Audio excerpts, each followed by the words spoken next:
Yang saya hormati Bapak Dr. Adi W. Gunawan, ST, MPD, CCH.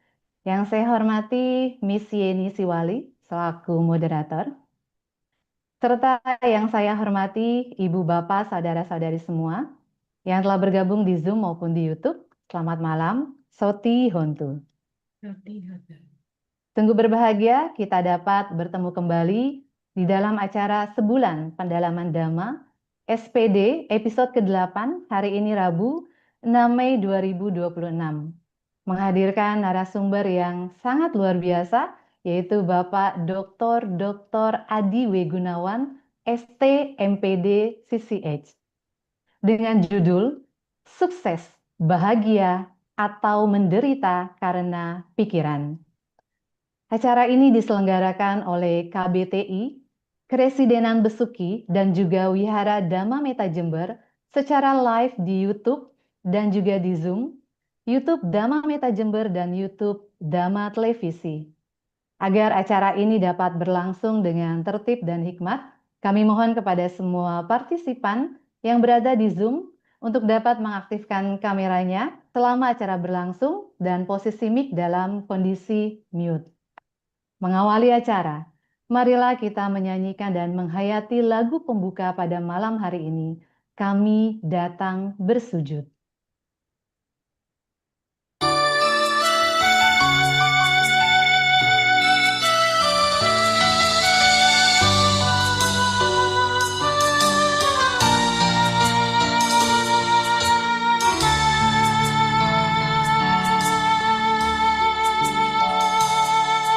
Duhai junjungan kami, Sang Buddha nan terpuji,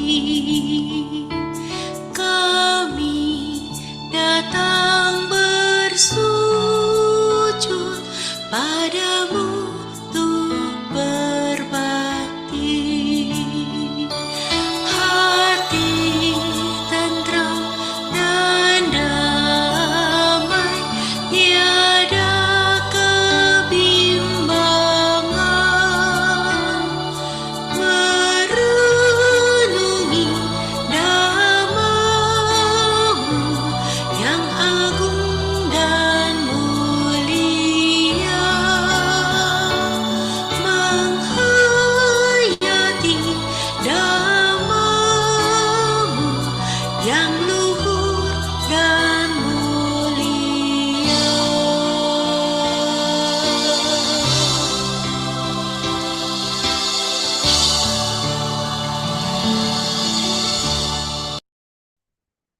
Ibu Bapak, Saudara-saudari yang berbahagia, acara malam hari ini akan dimoderatori oleh moderator kita yang sangat luar biasa, yaitu Miss Yeni Siwali. Soti Hontu, Miss Yeni. Satihotu, Ramani Ya, Rina, selamat kabar malam. selamat Satihotu, malam. selamat malam Pak Adi dan juga Ibu Bapak yang Ya, telah bergabung pada malam hari ini.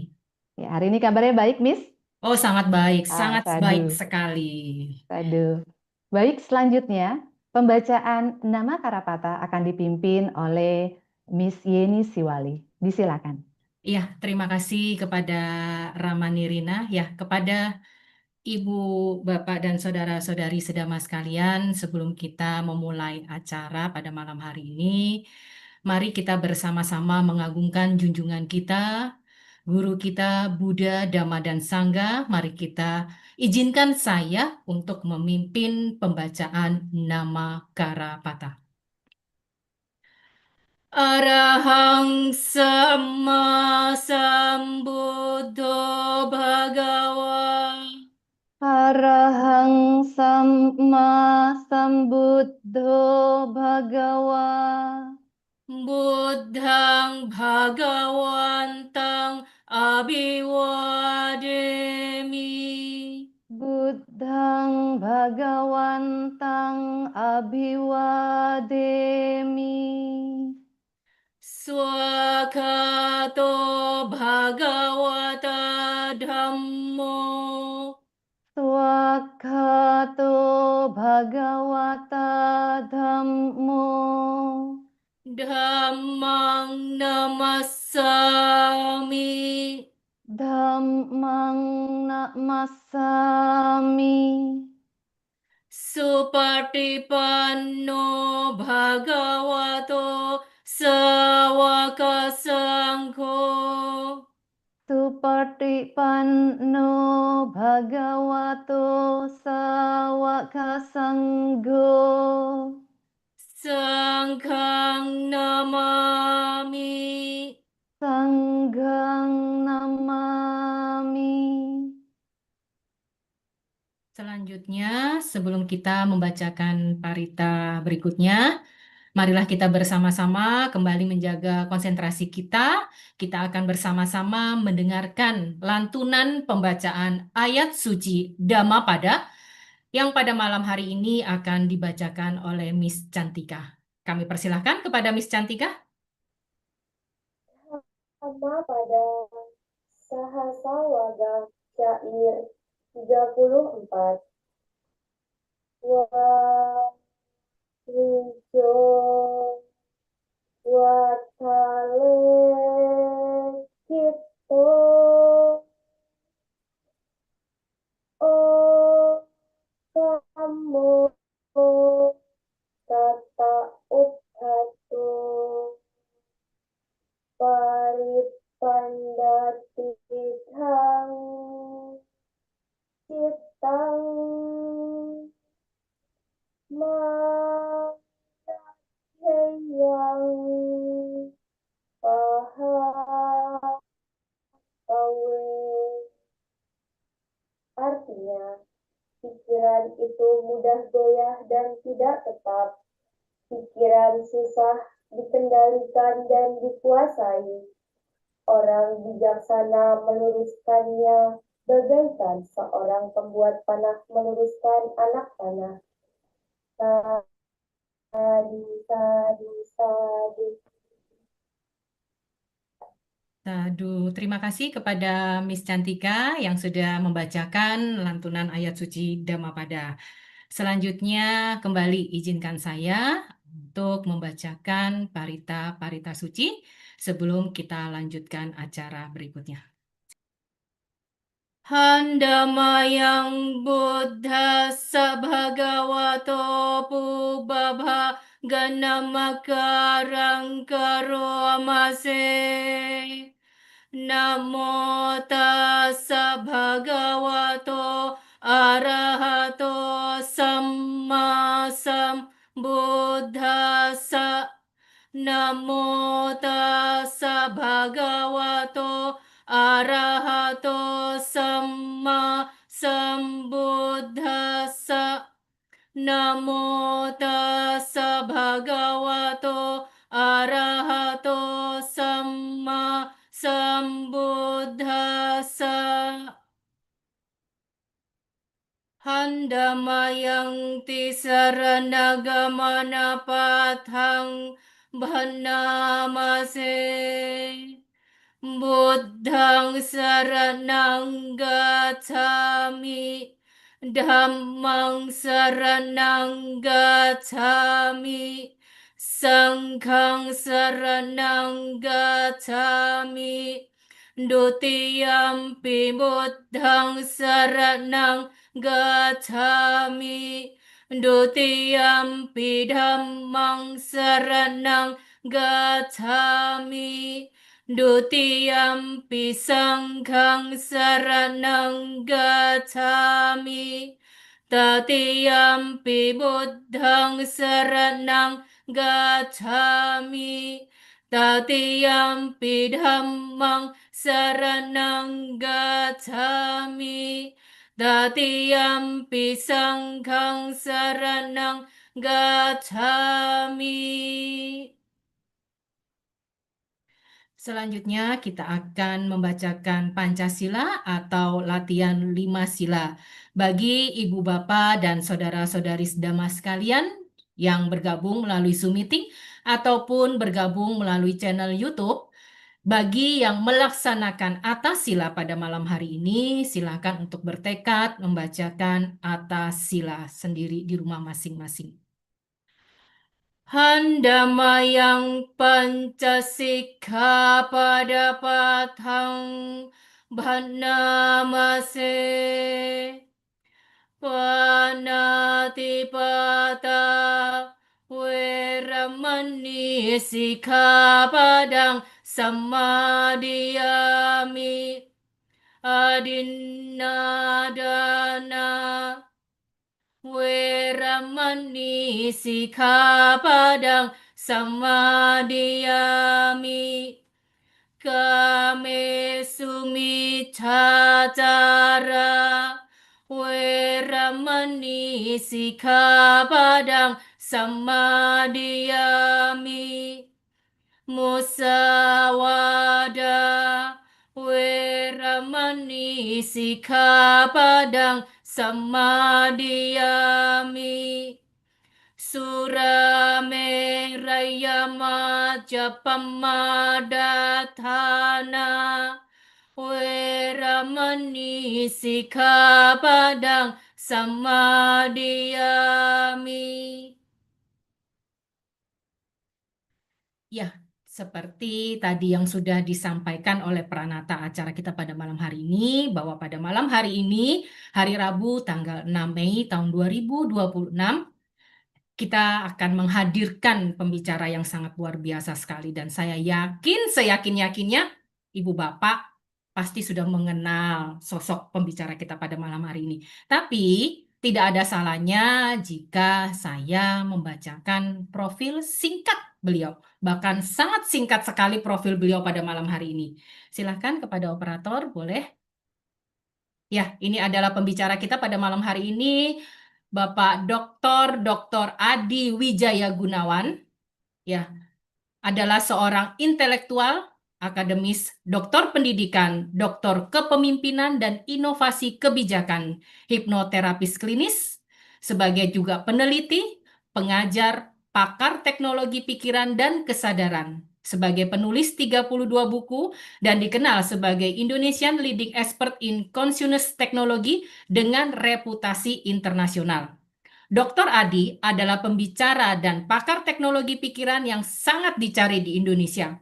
Beliau adalah satu-satunya pembicara yang menyelenggarakan workshop Quantum Life Transformation atau QLT dan kelas sertifikasi hipnoterapis klinis dengan standar paling tinggi di Indonesia, Scientific EEG dan Clinical Hypnotherapy yang berdurasi 10 hari atau 110 jam tatap muka atau setara 3 semester kuliah.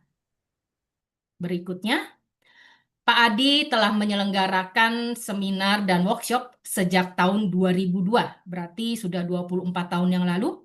Beliau telah berbicara di berbagai komunitas dan perusahaan nasional maupun internasional. Pelatihannya sangat diminati, telah dihadiri dan membantu ratusan ribu peserta untuk meningkatkan kualitas diri menjadi pribadi yang lebih baik lagi. Saat ini Pak Adi juga menjadi dosen pasca sarjana di STIAB Semaratungga sebagai hipnoterapis aktif sejak tahun 2005, Ketua Umum Asosiasi Hipnoterapi Klinis Indonesia, dan sejak tahun 2012 adalah instruktur hipnoterapi tersertifikasi oleh American Council of Hypnotherapist Examiners atau ACHE dan dipercaya oleh ACHE sebagai Designated Examiner untuk wilayah Indonesia. Nah, demikianlah profil yang sangat singkat dari pembicara kita pada malam hari ini. Dan saya rasa tanpa berpanjang kali lebar lagi untuk menghemat waktu, saya persilakan dengan sangat bangga pembicara kita pada malam hari ini, Bapak Dr. Adi W. Gunawan. Silakan Pak Adi. Ya, selamat malam Yeni, apa kabar? Selamat malam Pak Adi, kabar baik luar biasa. Selamat malam juga teman-teman semua, Sotihotu, Namo Buddhaya. Namo Buddhaya. Oke, terima kasih untuk kesempatannya. Jadi bahan diskusi kita ya malam ini kan adalah tentang pikiran ya. Sukses, bahagia, atau menderita karena pikiran. Tadi bagus sekali ya sudah dibacakan ayat dari Dhammapada mengenai pikiran. Saya tambahkan sedikit sebelum saya menguraikan materi yang saya akan bawakan. Saya bacakan Dhammapada 1 ayat 1 sama ayat 2 ya. Pikiran adalah pelopor dari segala sesuatu, pikiran adalah pemimpin, pikiran adalah pembentuk. Bila seseorang berbicara atau berbuat dengan pikiran jahat, maka penderitaan akan mengikutinya. Bagaikan roda pedati mengikuti langkah kaki lembu yang menariknya. Ayat berikutnya, pikiran adalah pelopor dari segala sesuatu, pikiran adalah pemimpin, pikiran adalah pembentuk. Bila seseorang berbicara atau berbuat dengan pikiran murni, maka kebahagiaan akan mengikutinya, bagaikan bayang-bayang yang tak pernah meninggalkan bendanya. Jadi ini sangat menarik ya. Pada saat saya membaca Dhammapada, pikiran saya langsung menerawang dan bertanya-tanya, mengapa ayat ini diawali dengan membahas mengenai pikiran, bukan membahas yang lain. Dan dinyatakan bahwa pikiran adalah pelopor dari segala sesuatu, pemimpin dan pembentuk. Jadi begini teman-teman, saat ini kita tahu bahwa kondisi dunia sedang tidak baik. Kondisi Indonesia juga terpengaruh. Itu di daerah Timur Tengah ada perang. Selat Hormuz ditutup, terus dibuka paksa, ditutup lagi, rame lah pokoknya. Saya minggu lalu menyelenggarakan workshop Quantum Life Transformation atau QLT dan dihadiri banyak sekali peserta dari dalam maupun luar negeri. Ada satu pertanyaan menarik yang mereka tanyakan. Bagaimana kita sebaiknya menyikapi kondisi ini? Kondisi geopolitik yang tidak menentu, geososial juga, minyak naik, harga-harga naik. Saya bilang, ada hal yang bisa kita kendalikan, dan ada hal yang kita tidak bisa kendalikan. Jadi saran saya adalah fokus pada hal yang kita bisa kendalikan. Hal yang kita bisa kendalikan itu adalah pikiran kita sendiri. Jadi hal-hal di luar itu, misalkan soal perang, kita nggak bisa kendalikan itu. Soal minyak naik, soal emas harganya naik, kemudian juga harga-harga naik, kebijakan pemerintah, kita kan tidak bisa mengendalikan itu. Jadi yang bisa kita kendalikan cuma satu, yaitu pikiran kita sendiri. Nah sekarang bagaimana kita bisa meraih sukses, bahagia, atau menderita karena pikiran kita. Seperti yang sudah tadi dibacakan dari Dhammapada, bahwa pikiran ini nakal ini. Pikiran ini suka mengembara, dia suka bergerak, dia mau memikirkan apa yang dia inginkan, kita sulit untuk mengendalikannya. Karena memang pada dasarnya desain kita manusia seperti ini. Ada penelitian ya yang dilakukan oleh para ahli otak. Mereka menyatakan bahwa ini 2 orang psikolog ya, maaf itu bukan ahli otak, 2 orang psikolog dari Harvard University. Mereka menyatakan bahwa dari penelitiannya sekitar 57% itu orang dalam kondisi normal, kesadaran normal ini pikirannya akan lari-lari. Dan dari hasil penelitian dalam bidang neuroscience juga dinyatakan bahwa manusia ini punya namanya kondisi default network mode. Jadi modenya kita dalam kondisi default, kondisi alamiah apa adanya, memang sukanya mikir-mikir yang ini, lari sini, lari sana. Nah, sekarang untuk bisa kita meraih sukses bahagia, tentu kita perlu memahami cara kerja pikiran. Untuk mudahnya begini, manusia itu punya 2 pikiran. Satu pikiran sadar, satu pikiran bawah sadar.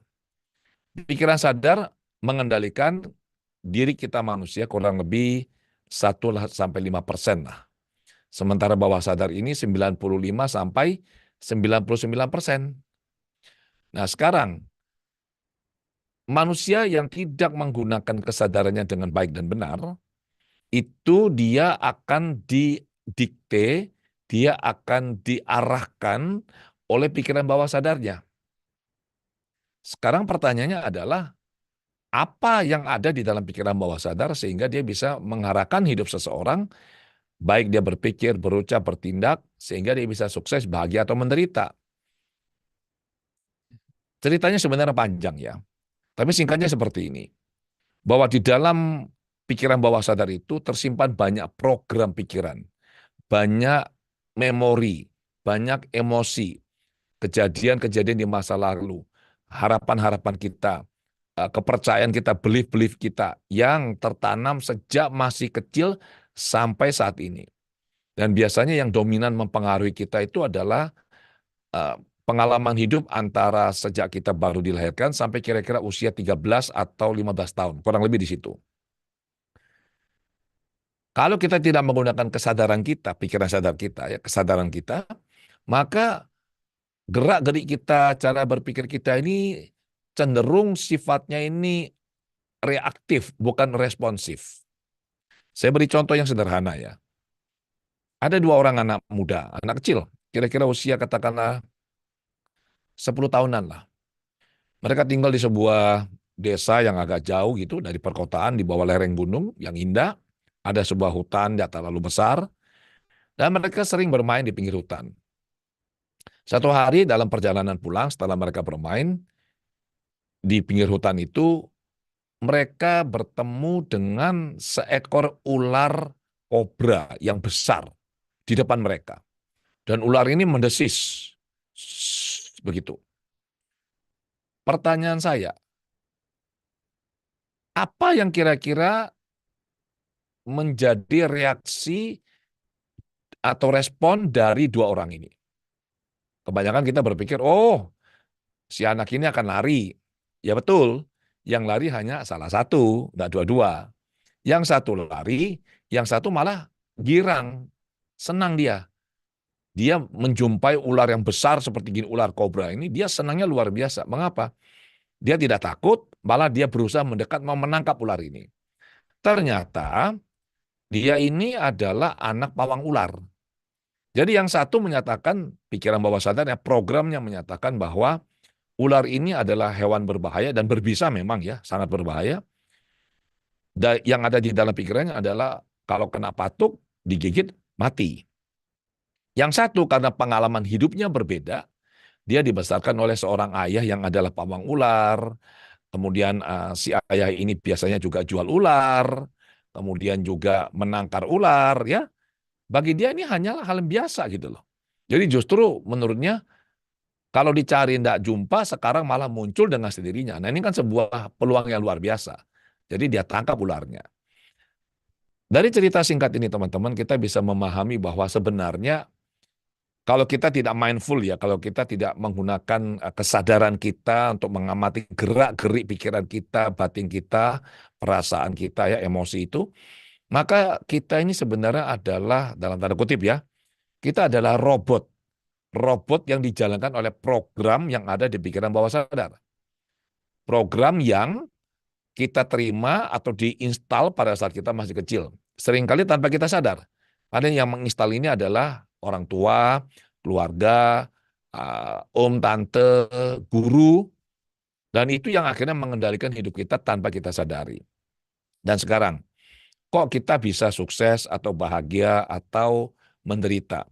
Kita bicara sukses dan bahagia dulu lah. Sukses dan bahagia ini kan sebenarnya adalah suatu kondisi batin sebenarnya ya. Kita bisa meraih sukses apabila kita secara sadar menetapkan tujuan yang kita ingin capai. Dan setiap orang punya definisi yang berbeda mengenai sukses. Ada yang bilang sukses itu adalah kalau dia berhasil mencapai target tertentu. Ada yang bilang sukses adalah kalau dia berhasil lulus ujian, dia berhasil menyelesaikan sekolahnya, dia berhasil membangun bisnis atau karir atau apapun lah. Saya menawarkan satu definisi sukses kepada teman-teman, bahwa sukses adalah perjalanan yang kita rencanakan sendiri dengan penuh kesadaran. Jadi kita yang merencanakan sukses ini seperti apa, perjalanan ini seperti apa. Jadi tidak perlu ikut definisi sukses orang lain. Dan untuk bisa sukses dan bahagia tentu dibutuhkan selain target, upaya sadar untuk bisa mencapainya. Nah, kebanyakan orang hanya menetapkan target, ingin sukses, akan tetapi caranya salah. Kemarin saya menyelenggarakan Zoom juga ya untuk komunitas kami, dan salah satu peserta bertanya begini, Pak, saya ini sekarang belajar spiritual. Saya bilang oke. Begini Pak, salah satu hal yang membuat saya agak bingung adalah Dinyatakan bahwa untuk bisa sukses kan kita perlu punya keinginan, butuh ambisi. Saya bilang iya. Akan tetapi bukankah keinginan atau ambisi ini sumber penderitaan, Pak? Ini kan seperti kalau kita nggak hati-hati ya pernyataannya seolah-olah benar ini. Ya kalau keinginannya banyak, dia akan menderita. Kalau keinginannya tidak ada atau semakin sedikit atau tidak ada ya, dia akan bahagia. Saya bilang hati-hati loh. Ini pemahaman yang tidak tepat. Jadi kita ini boleh punya keinginan, boleh punya goal, boleh punya target, boleh. Tapi syaratnya satu, target atau keinginan ini harus keinginan yang wajar, yang terukur, yang kita tetapkan berdasarkan situasi atau kondisi yang real yang kita miliki saat ini. Jadi saya bilang satu contoh misalnya, Anda punya penghasilan katakanlah 10 juta satu bulan. Terus tiba-tiba Anda ingin punya mobil mewah yang harganya 1 miliar. Ya semua orang boleh sih punya keinginan seperti itu, tetapi apakah ini wajar? Itu yang pertama. Kedua, apakah Anda butuh mobil ini? Lebih lanjut lagi adalah apakah Anda punya cara yang benar untuk bisa mencapai target ini atau goal ini. Nah, kebanyakan karena orang ini hanya asal menetapkan target dan dia tidak punya cara untuk mencapai goal ini, akibatnya apa? Keinginan yang tidak terukur ini justru menjadi belenggu bagi dirinya dia, membuat dia stres, membuat dia tidak nyaman, membuat dia merasa tidak bahagia. Jadi, kalau kita bisa melakukan upaya sadar mencapai goal ini secara terukur, tentu dalam proses perjalanan mencapai goal ini, kita nyaman-nyaman saja. Kita lakukan yang terbaik, dan sisanya ya sudah, bergantung pada karma baik kita. Jadi, orang boleh berusaha sekeras apapun, dengan cara yang bagaimanapun hebatnya. Sebenarnya, kalau mau sukses itu, satu hal yang paling utama saya bilang. Itu orang hoki saya bilang. Kalau hokinya bagus, maka sukses itu sangat mudah. Bahagia sangat mudah. Nah sebenarnya yang dimaksud dengan hoki ini apa? Itu kita punya timbunan karma baik enggak? Apakah kita secara sadar menjaga pikiran kita, ucapan kita, tindakan kita, perbuatan kita secara konsisten setiap hari. Kalau kita sadar melakukannya ini dengan baik dan benar, maka sukses atau kebahagiaan ini pasti tidak lagi bisa terhindarkan dari kita. Pasti kita dapatkan itu. Dengan catatan karma mendukung. Jadi ada faktor ya, faktor karma, faktor manusia ini juga perlu kita pertimbangkan ya dalam upaya kita mencapai sukses atau bahagia. Satu hal lagi bahwa bahagia itu tidak kita mintakan ya. Jadi banyak orang berpikir bahwa untuk bahagia itu mereka bisa datang ke figur otoritas tertentu, datang ke tempat ibadah, ya, mungkin ke wihara, di depan rupang. Kemudian mereka itu memohon kepada rupangnya atau memohon kepada seseorang dalam posisi otoritas ya untuk bisa memberikan kebahagiaan itu kepada mereka. Tidak bisa. Bahagia ini adalah sesuatu yang harus kita upayakan sendiri. Dan perlu kita bedakan juga antara senang dan bahagia. Kalau senang ini adalah kondisi batin, kondisi perasaan kita di mana dia disebabkan oleh faktor yang berasal dari luar diri kita. Jadi misalkan nih, kita diberi sesuatu, diberi hadiah oleh teman. Itu senang, bukan bahagia. Ya, kita senang. Kalau kita bisa misalkan mendapat kabar baik, kita merasa senang. Nah, bahagia ini faktornya dari dalam. Jadi ini faktornya sifatnya intrinsik ya, dari dalam diri kita. Dan apabila teman-teman rutin bermeditasi, duduk tenang ya, mengamati pikiran, melatih konsentrasi, cepat atau lambat pikiran itu akan diam akhirnya. Pada saat pikiran diam, seseorang yang melakukan meditasi ini akan mengalami kondisi kebahagiaan yang tidak terlukiskan dan tanpa sebab. Ini yang sering dikatakan oleh orang bahwa, dan itu juga saya tulis di status di medsosnya saya itu, di Facebook sama Instagram, saya bilang bahwa seringkali jalan keluar terbaik adalah jalan ke dalam. Jadi kebanyakan orang itu berusaha mencari solusi dengan terus-terusan mencari keluar jawaban atas kondisinya mereka. Ini bisa, ini boleh. Tetapi seringkali mereka tidak mencari ke dalam. Pengalaman saya melakukan terapi mulai tahun 2005, saya mengajar murid-murid mulai tahun 2008 dan sampai sekarang ini sudah ratusan murid saya di seluruh Indonesia dan juga beberapa ada yang di luar negeri. Kami konsisten melakukan terapi, hipnoterapi maksud saya. Dan bisa dibilang semua masalah yang mereka alami, apapun itu bisa ditemukan ada penyebab di pikiran mereka, di pikiran bawah sadar mereka. Ada orang yang sulit hamil, ternyata di pikiran bawah sadarnya ada penolakan yang menyatakan bahwa dia tidak boleh hamil. Ada lagi yang sudah kerja keras tapi hasilnya tidak maksimal. Ternyata ada perasaan tidak nyaman kalau dia meraih sukses, dia sungkan sama keluarganya.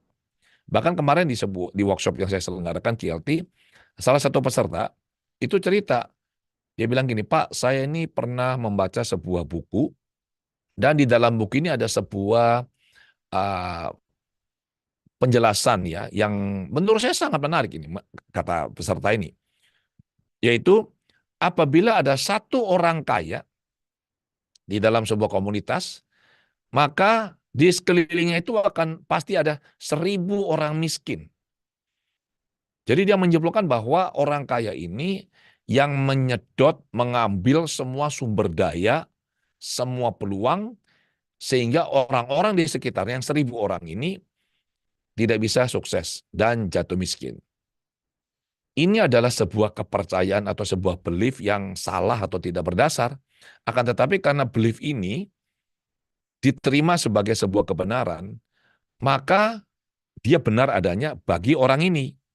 Dan karena sudah diterima sebagai kebenaran, belief ini sebagai software ya, dia yang mengendalikan cara berpikir seseorang, bersikap, bertindak, kemudian menentukan apa yang dia bisa capai dalam hidupnya dia.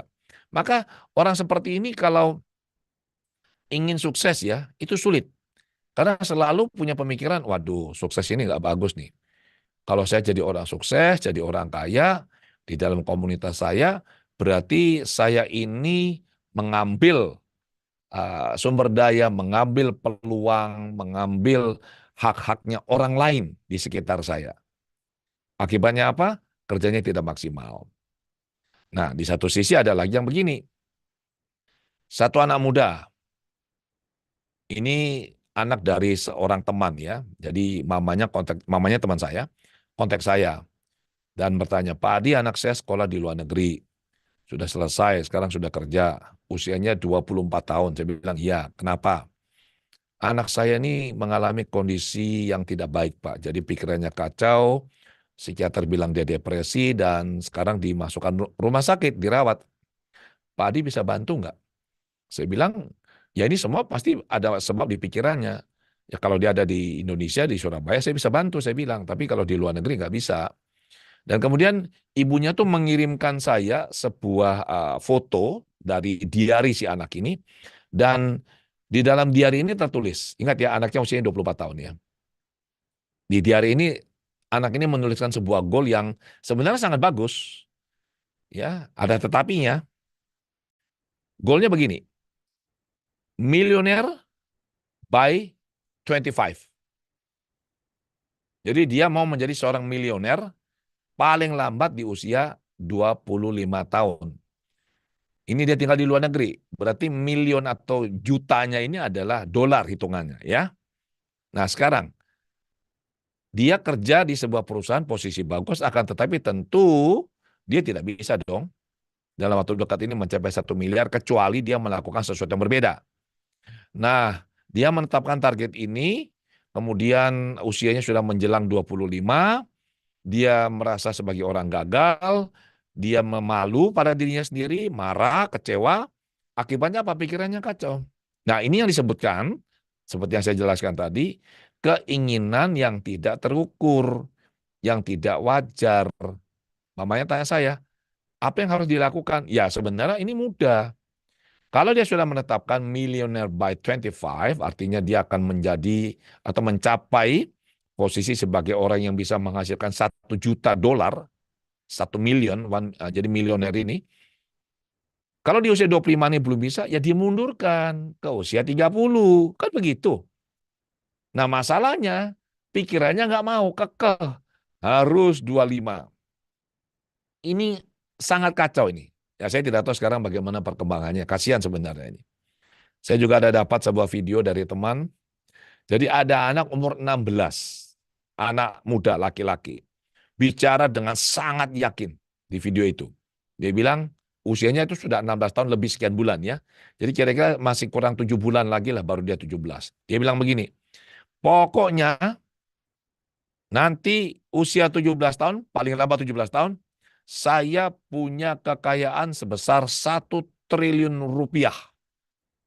Wow, saya lihat videonya, saya hanya geleng-geleng kepala. Saya bilang, ya bolehlah kita itu kan punya impian besar. Tapi itu tadi, terukur, wajar, sesuai dengan kondisi kita. Umur 17, kerjanya nggak jelas ya.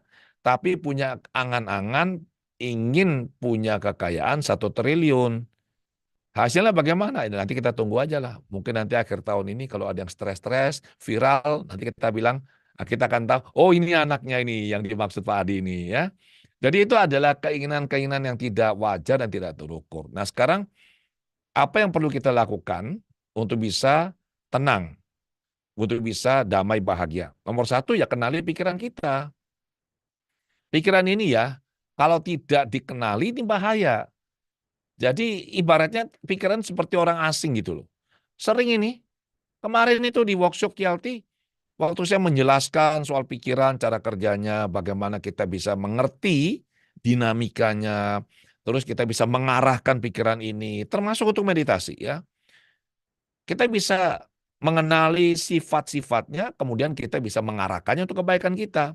Kebanyakan itu mereka bilang begini, saya ini bingung Pak, kok bisa ya saya mikir seperti ini? Nah, kalau Anda aja yang punya pikiran bingung, apalagi saya bilang. Kenapa Anda bilang Anda bingung kok bisa punya pikiran seperti ini? Karena Anda tidak mengenali pikiran Anda. Jadi bagaimana cara mengenali pikiran? Yaitu tadi, Anda belajar mengamati, melakukan pengamatan. Meditasi itu salah satu yang paling baik ya. Jadi kita duduk tenang, cari waktu yang tepat ya. Kemudian kita mulai mengamati napas kita. Nanti kelihatan itu gerak-geriknya itu pikiran itu. Nakal sekali itu. Manusia tidak pernah melakukan ini, jarang sekali. Umumnya kita sibuk. Kita bangga dengan apa? Multitasking, betul nggak? Wih, hebat nih. Bisa melakukan banyak hal sekaligus pada satu saat. Itu mah nggak sulit. Yang sulit itu monotasking. Orang kalau meditasi itu monotasking loh.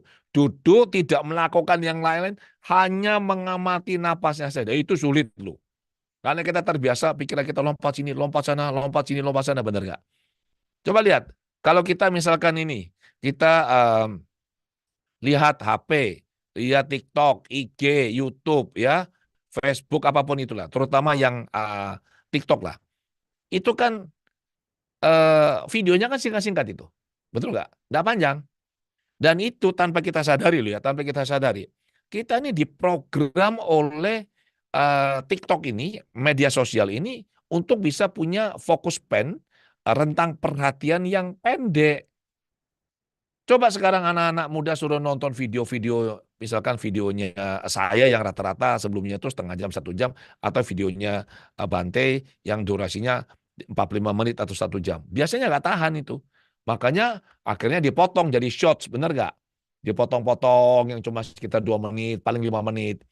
Itu sebenarnya menunjukkan apa? Kita ini makin lama pikiran kita fokusnya itu semakin pendek. Karena memang kita tidak melatih untuk bisa punya fokus yang kuat. Dan paling mudah kita lihat adalah apa? Kalau pas lagi lihat video, ini tangan ini tiba-tiba nyekrol, betul nggak? Udah nggak usah mikir. Begitu muncul yang nggak senang, scroll. Lihat lagi, scroll. Itu paling cuma 2-3 detik scroll. Nonton video sebentar, scroll. Paling lama paling cuma 1 menit. Nah, akibatnya apa? Pikiran kita sudah dibiasakan, dikondisikan nakal, suka lompat-lompat, dan suka menetap pada satu objek yang sama untuk waktu yang lama. Itu sebabnya kenapa pada saat kita mulai belajar mengenali pikiran, kita mulai belajar meditasi, kita duduk tenang untuk waktu yang agak lama. Oh, itu di awal-awal ya, itu penderitaan yang luar biasa, itu benar nggak? Apalagi kalau ikut retret meditasi yang tidak boleh pakai HP. HP-nya harus disimpankan ke panitia, dititipkan. Betul nggak? Kemudian nggak boleh bicara. Aduh, itu susahnya minta ampun itu. Ya, orang-orang bilang, wah pikirannya mau pecah. Kenapa? Wah, luar biasa itu pikiran itu. Nah, ini adalah indikasi yang bagus bahwa Anda akhirnya mengerti bahwa pikiran Anda kalau tidak dilatih, itu nakalnya luar biasa. Nah, pikiran yang sudah kita bisa kendalikan, tentu pikiran yang akan bisa membuat kita damai bahagia. Karena bahagia, sukses, ya gagal itu sudah nggak usah cari keluar lah. Itu pasti ada di dalam diri kita. Saya juga kasih satu cerita nih kemarin dengan teman-teman. Ini ada di media sosial ini ya. Saya ingat 2 tahun lalu apa 3 tahun yang lalu ini. Jadi ada seorang anak perempuan yang sekolah di Jakarta, dia kos atau tinggal di apartemen yang bagus, sewa ya. Kemudian sudah punya mobil yang bagus. Oke, dia punya satu mobil sedan kecil yang bagus. Nah, karena untuk memuaskan gengsinya dia, supaya mendapat pengakuan atau penghargaan dari lingkungan atau teman-teman, dia memaksa mamanya yang adalah seorang ASN, aparatur sipil negara, di posisi yang sebenarnya tidak terlalu tinggi, tapi cukupan, dia memaksa mamanya untuk bisa membelikan dia mobil merek yang mewah, produk Jerman, ya. Jadi dia memaksa mamanya untuk beli mobil ini. Mamanya pertama nggak mau, anaknya ngomel terus. Akhirnya mamanya membelikan si anak ini mobil mewah ini. Dari mana uangnya? Mamanya nggak ada duit. Nah, karena dipaksa terus, si anak punya keinginan yang tidak wajar. Dia sendiri belum kerja, hanya sekolah, bisanya cuma menghabiskan duitnya orang tua. Tidak atau kurang bersyukur atas kondisinya sudah sebenarnya sangat baik. Tinggal di apartemen yang bagus, kuliah di kampus yang bagus, sudah punya mobil yang bagus, mobil Jepang, dia mau mobil Eropa. Akhirnya mamanya karena pusing, atau juga mungkin karena sayang sama si anak, mamanya memenuhi keinginan si anak. Membelikan si anak ini mobil mewah, sedan, kecil, buatan Jerman. Harganya tentu sangat mahal. Dari mana uangnya? Uangnya dari hasil korupsi. Akibatnya ketangkaplah mamanya di sidang. Waktu sidang, hakim ini justru marahin si anak. Nah, kamu ini yang mencelakakan mamamu. Dengan keinginan tidak wajar kan. Satu lagi adalah si mama ini juga tidak tegas. Sehingga dia tidak mengukur sendiri kekuatannya dia. Nah, inilah sumber penderitaan sebenarnya. Kalau secara dhamma, kan kita tahu bahwa sumber penderitaan itu kan ada berakar pada 3 hal ini kan. Adanya loba, betul? Pada greed itu keserakahan, kemudian pada dosa, pada kebencian, emosi-emosi negatif di sini, kemudian pada moha, pada ketidaktahuan, pada keakuan, pada ego. Jadi 3 hal ini sebenarnya ini kalau bekerja halusnya luar biasa. Seringkali orang itu berpikir, satu contoh ya lagi, coba ada seorang ibu-ibu yang dari rumah dia berangkat ke mall sama suaminya dan dia sudah bertekad ini. Aku bertekad nanti sampai di mall, pokoknya ada promo apapun saya tidak akan belanja. Wih, mantap ya. Jadi sudah benar-benar kuat tekadnya. Sampai di mall baru jalan sedikit, itu dia sudah lihat itu tulisan merah besar itu. 4 huruf kan? Saleh. Wah, begitu Saleh ternyata Saleh pakaian yang memang dia suka. Sudah lama dia tunggu-tunggu. Itu tekadnya luntur tahu nggak? Langsung langsung ke sana. Suaminya bilang, loh, tadi katanya kamu bertekad tidak mau beli. Lah, itu kan bertekad. Kalau tekadnya belum kuat kan nanti dilatih lagi. Kan begitu. Jadi dia akhirnya beli. Dan begitu dia sudah beli, suaminya bilang, kamu buat apa beli baju ini? Kan kan nggak perlu baju ini sebenarnya. Dia bilang, mumpung lagi diskon, kalau nggak beli rugi. Lah, kok bisa itu loh? Nggak beli itu rugi itu kok bisa? Justru beli itu rugi. Karena kan harusnya tidak keluar uang. Tapi pikirannya bikin alasan. Kalau kamu nggak beli sekarang, nggak ada diskon lagi loh. Berarti kalau kamu beli sekarang, apalagi sudah diskon 40%, buy one get one lagi, free. Jadi kamu untungnya banyak loh. Nah itu pikiran mencipta ilusi sebenarnya. Logika yang benar adalah kalau dia tidak beli, justru disitulah dia tidak rugi. Terus suaminya bilang, lah kalau kamu nggak pakai bagaimana? Istrinya ini dengan sangat bijak, mungkin dia sudah belajar dhamma cukup lama. Oh nggak apa-apa. Nanti kan kita bisa danakan kepada orang yang membutuhkan. Coba, kelihatannya mulia sekali tuh. Ya, jadi berawal dari tekadnya luntur gara-gara lihat tulisan 4 huruf saleh, pikirannya mulai nakal, membuat alasan-alasan yang rasional, yang benar dalam tanda kutip. Terus kalau disanggah sama suaminya, ini kalau nggak bisa kamu pakai, sayang loh, uang terbuang percuma. Oh tidak, tetap ini bisa bermanfaat, bisa saya danakan kepada si ini. Kan temanku yang ini kayaknya juga butuh, kan keponakan yang itu juga butuh, kan bisa diberikan kepada mereka. Jadi ya mereka juga bisa bahagia lah. Saya juga berbuat kebaikan lah. Coba. Bukan kalau kita bisa membuat orang lain itu bahagia, ini adalah salah satu bentuk kebajikan katanya begitu. Ya sudahlah daripada ribut kata suaminya, udah beli aja lah.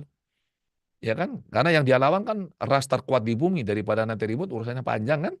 Ya sudah. Nah kembali lagi, ini contoh ya bagaimana pikiran itu memainkan kita. Ya, tanpa kita sadari. Nah, kita membutuhkan konsentrasi yang bagus, kemampuan observasi yang bagus, dan ini harus dilatih. Seperti kalau kita teman-teman tahu ya kalau pergi gym ya latihan beban itu, kita kan secara spesifik melatih satu otot kan. Misalkan otot bicep kita latih supaya dia atrofi, dia besar karena dikasih beban, dilatih secara konsisten dia menjadi kuat. Kemudian otot-otot di perut kita, otot kaki atau otot tricepsnya kita. Itu membutuhkan latihan yang konsisten dan berkelanjutan. Nah, sama dengan kekuatan pengamatan kita, mindfulness-nya kita. Kebanyakan orang tuh tidak mindful. Satu kata ya. Kebanyakan orang itu dia mindful begitu. Jadi pikirannya itu penuh. Oke? Akibatnya kacau. Nah, kita kalau bisa melatih pikiran dengan konsisten, yang kita dapatkan apa? Selain ketenangan yang kita dapatkan, kita bisa mengamati gerak-geriknya. Dengan cepat kita bisa tahu, oke, ini si pikiran mau ke sini nih. Oke, dia mau ke sana ini. Nah, kekuatan konsentrasi ini bisa, dalam tanda kutip ya, bisa memperlambat derasnya arus informasi yang masuk ke pikiran kita. Jadi kebanyakan begini, ada trigger, ada pemicu, kita langsung bereaksi. Kan begitu. Ada pemicu, kita langsung bereaksi. Misalnya ada orang bilang, misalkan ini kita lagi jalan, terus ada orang bilang, hei kamu, muka jelek. Begitu kan. Orang yang reaktif, begitu dia mendapat trigger, itu langsung tidak ada lagi, tidak ada jeda itu. Langsung reaktif dia. Langsung marah-marah.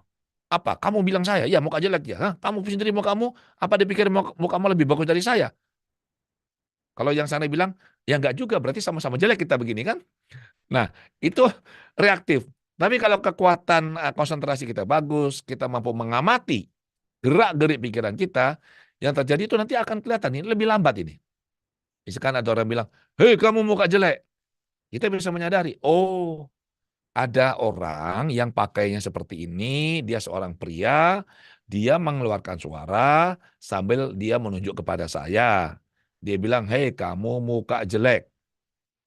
Nah kemudian di situ kita punya kesadaran untuk bisa memilih apakah kita akan bereaksi keras, merasa tersinggung, karena kita memberikan makna negatif kepada apa yang disampaikan orang itu. Jadi maknanya negatif, tentu emosinya negatif, responnya negatif. Atau kita memilih untuk tidak bereaksi sama sekali. Berarti kita memberikan makna netral, emosinya netral, respon atau reaksinya kita netral. Atau justru memberikan makna positif. Emosinya muncul positif, reaksi kita positif. Kalau makna negatif, jelas. Kok bisa ya Pak ya? Maknanya positif, ya bisa.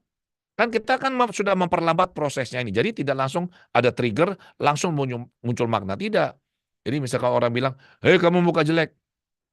Kita diam sebentar, kita lihat amati dia, kita senyum, dan kita bilang, berarti orang ini tuh dia punya sebuah pemahaman yang mungkin lebih tinggi dari saya. Jadi mukanya saya seperti ini dibilang jelek. Saya perlu bertanya kepada dia, kalau muka ganteng seperti apa kira-kira ya? Jadi menjadi bahan diskusi. Kita datangi, Pak, ini kalau Bapak bilang muka saya jelek, kalau ganteng seperti apa, Pak? Bisa dijelaskan enggak? Itu orang itu bisa bingung loh. Dia akan berharap kita marah kan? Oh tiba-tiba orang ini datang senyum-senyum, malah akhirnya mungkin dia takut ini, jangan-jangan orangnya ada apa ini gitu loh. Nah, disinilah gunanya kita belajar menguatkan kemampuan kita dalam mengamati gerak-gerik pikiran kita. Jadi kurang lebih seperti itu yang saya bisa sampaikan dulu. Kita akan lanjutkan dengan sesi tanya jawab. Saya kembalikan kepada Yani. Terima kasih. Iya, terima kasih sekali Pak Adi yang materinya luar biasa sekali. Cuman eh, saya ada kepo ini Pak Adi. Apa soal cerita suami istri yang lagi jalan di mall. Itu beneran cerita orang apa ceritanya Pak Adi sendiri nih? Ya, Ya, ya. Kan biasa moderator, seperti itu, Pak. moderator dilarang kepo ya moderator ya.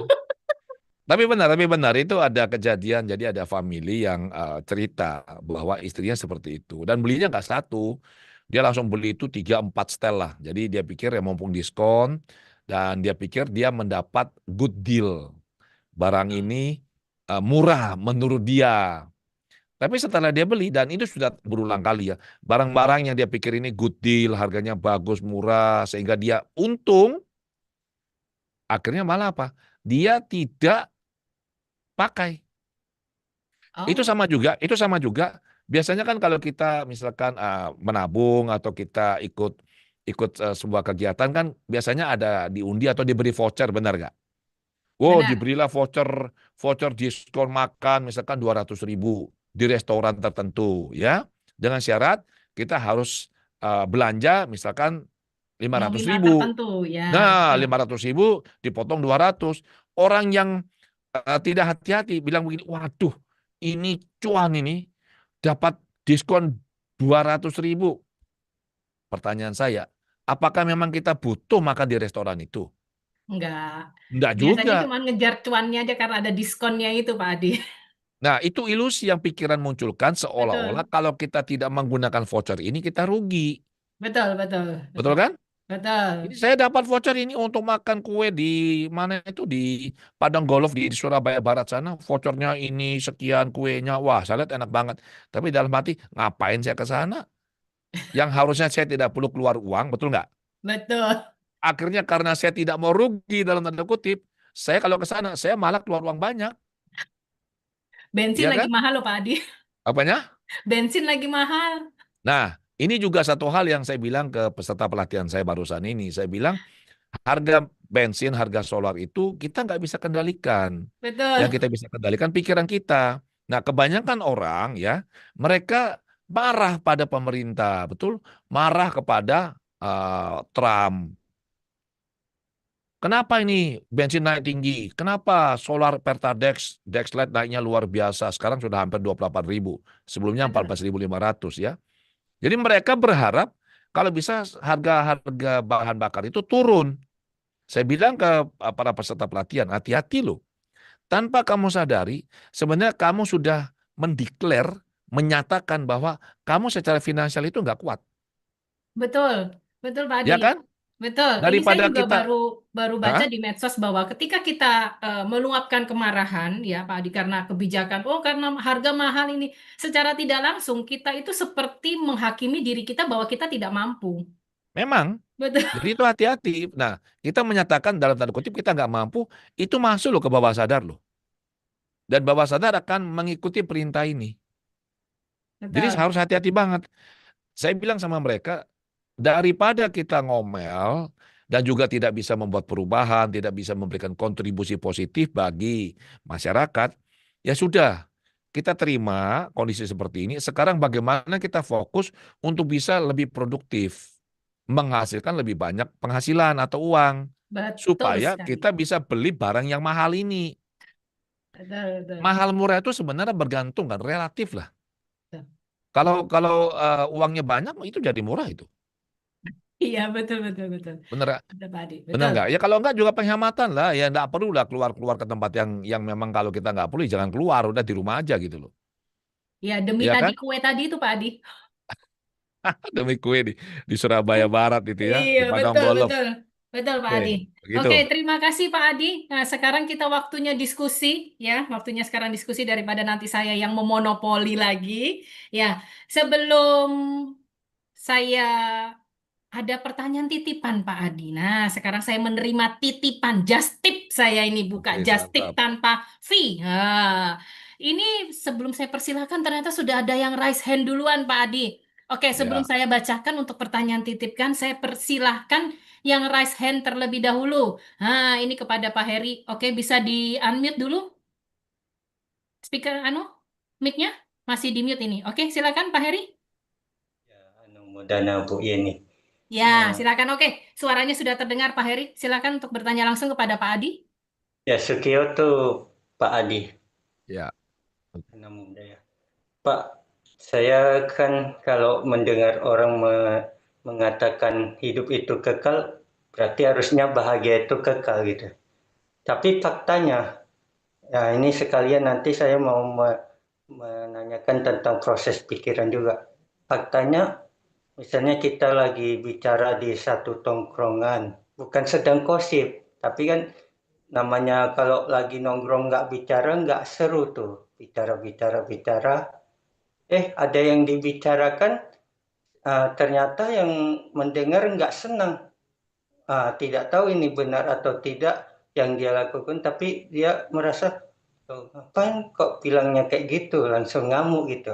Nah, pada saat ngamuk kan menderita berarti.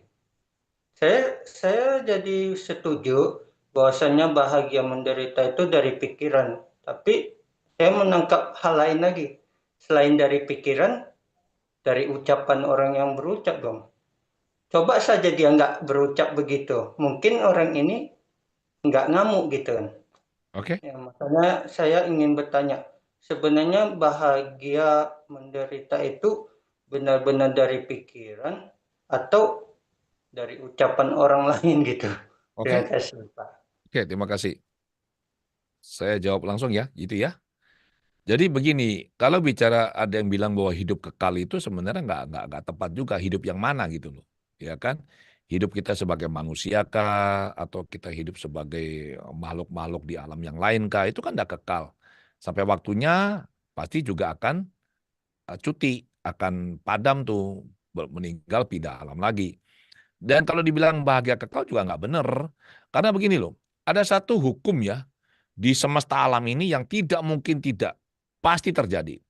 Yaitu adalah hukum ketidakkekalan. Segala sesuatu di semesta alam ini sifatnya tidak kekal. Yang kekal adalah ketidakkekalan itu sendiri.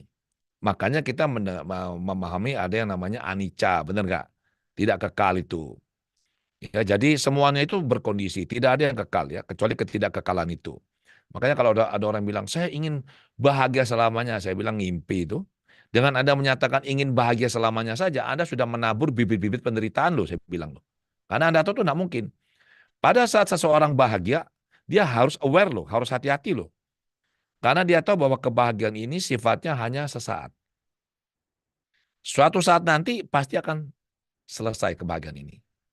Jadi itulah esensi kehidupan. Ya, tidak ada yang kekal. Manusia tidak bahagia karena satu, mereka itu tidak bisa terima atau menolak kenyataan. Mereka tidak bisa menerima bahwa sesuatu itu terjadi tidak sejalan dengan yang mereka inginkan. Mereka menolak realitas ini. Makanya mereka menderita. Misalkan kalau orang sudah, misalkan dia punya mobil baru misalkan. Wah, senang sekali dia punya mobil baru. Oh, disayang-sayang, dicuci, di-coating. Ini buat laki ya. Dilap, oke, diselimuti lah kalau perlu. Nggak taunya mobilnya pada saat dia bawa jalan, kena serempet sepeda motor. Waduh, itu sakitnya luar biasa itu. Mobil kesayangannya loh. ya, yang baru keluar dari showroom ini. Oke, dia akan merasa begitu sakit dan menderita. Padahal sebenarnya kalau dia tidak melekat, dia menyadari bahwa ya ini kalau tidak keserempet sekarang, mungkin 5-10 tahun lagi juga tetap ada keserempet, ada kemungkinan ini gitu loh. Kalau dia memahami ini, ya sudah. Oh, berarti kejadiannya sekarang. Ya sudah, yang penting ada asuransinya, tinggal kita klaim, kan begitu. Kebanyakan orang pada saat dia mendapatkan rasa sakit ini, pain ini ya, pain ini akhirnya juga diikuti dengan suffering, penderitaan. Ini dua hal yang berbeda. Jadi orang itu bisa saja mengalami karma buruk, mobilnya keserempet, tapi tidak berarti bahwa dia harus menderita untuk waktu yang lama. Kalau dia bisa menyadari, ya sudah, ini terjadi, realitasnya ini saya terima, dan sekarang solusinya apa? Ya sudah, dia urus, dia tidak perlu menderita. Tapi biasanya orang menderita karena tidak bisa lepas dari kemelekatan itu. Kenapa mobil ini kok bisa keserempet? Padahal baru beli, baru keluar dari showroom 1 bulan. Ya, saya jarang pakai, lihat tuh, kilometernya masih rendah. Oke, kenapa? Kenapa selalu? Kenapa harus saya? Itu menjadi sumber masalah. Kemudian dikatakan bahwa bahagia itu karena orang menderita juga karena ucapan orang lain. Enggak, itu enggak benar. Jadi pada saat orang itu berkata misalkan, jadi gini loh prosesnya ya, stimulus respons. Ada stimulus, kemudian kita muncul respons. Kalau ada orang ngata-ngatain kita, berkata negatif mengenai kita, keputusannya di kita sebenarnya. Kita mau marah, kita mau netral, atau mau kita happy-happy saja. Itu tergantung kita. Jadi di bawah sadar kita tuh ada sebuah mekanisme yang memberikan makna pada setiap stimulus yang kita terima, situasi yang kita alami. Bunyinya programnya begini. Jika ini, maka ini. Jika ada orang yang ngata-ngatain kamu, berkata buruk mengenai kamu, maka kamu tersinggung dan marah. Nah, itu programnya, kebanyakan orang begitu. Maka pada saat ada stimulus seperti itu, nggak perlu mikir, itu otomatis langsung marah. Itu stimulus respons. Kalau kita punya program adalah, jika ada orang berkata buruk mengenai saya, maka saya perlu tenang dulu, menganalisis apa yang dia katakan. Kalau memang benar katanya dia, ya saya harus introspeksi. Kalau ternyata dia omongannya nggak benar, ya tinggal sekarang apakah saya akan diam saja atau saya akan meluruskan apa yang dia katakan. Tergantung kita. Nah, stimulus respons ini itu ditentukan oleh program yang menerjemahkan si stimulus sebagai maknanya apa. Kalau diterjemahkan positif, maknanya positif, emosinya positif, respon kita positif. Dia diterjemahkan negatif, ya respon kita negatif. Jadi semua bergantung kita.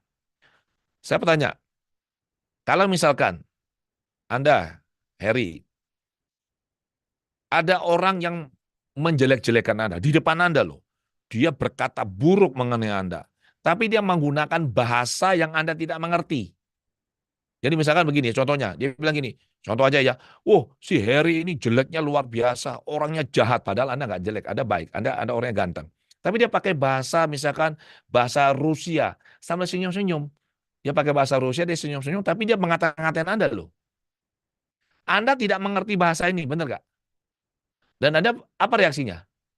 Anda diam saja, karena Anda tidak bisa mengartikan apa yang dia ucapkan.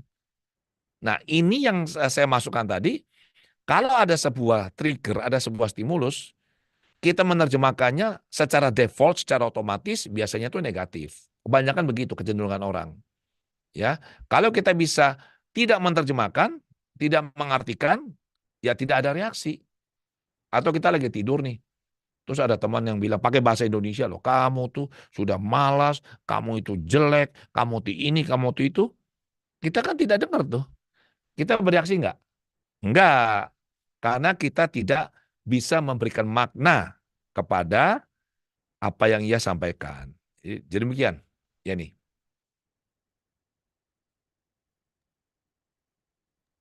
Ya, terima kasih. Jadi pas sih, pas. Jadi semuanya dari pikiran. Ya. Terima kasih.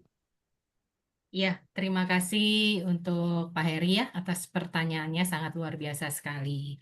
Ya, Pak Adi, sebelum saya melanjutkan untuk kepada partisipan yang ada di Zoom meeting ini, Pak Adi, izinkan saya menanyakan atau membacakan pertanyaan yang ada di YouTube, Pak Adi.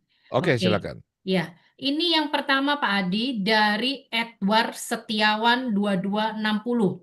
Izin bertanya, Pak Adi. Pak, apakah bisa kita melakukan program ulang supaya hal-hal yang positif bisa kita install di bawah sadar dan hal-hal yang negatif di uninstall di bawah sadar? Ini pertanyaan dari Edward Setiawan 2260. Silakan Pak Adi.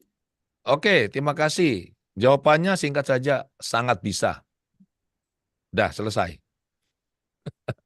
Iya, betul. Sangat bisa, apalagi dengan kemampuan dari Pak Adi. Silakan tadi Edward Setiawan bisa datang.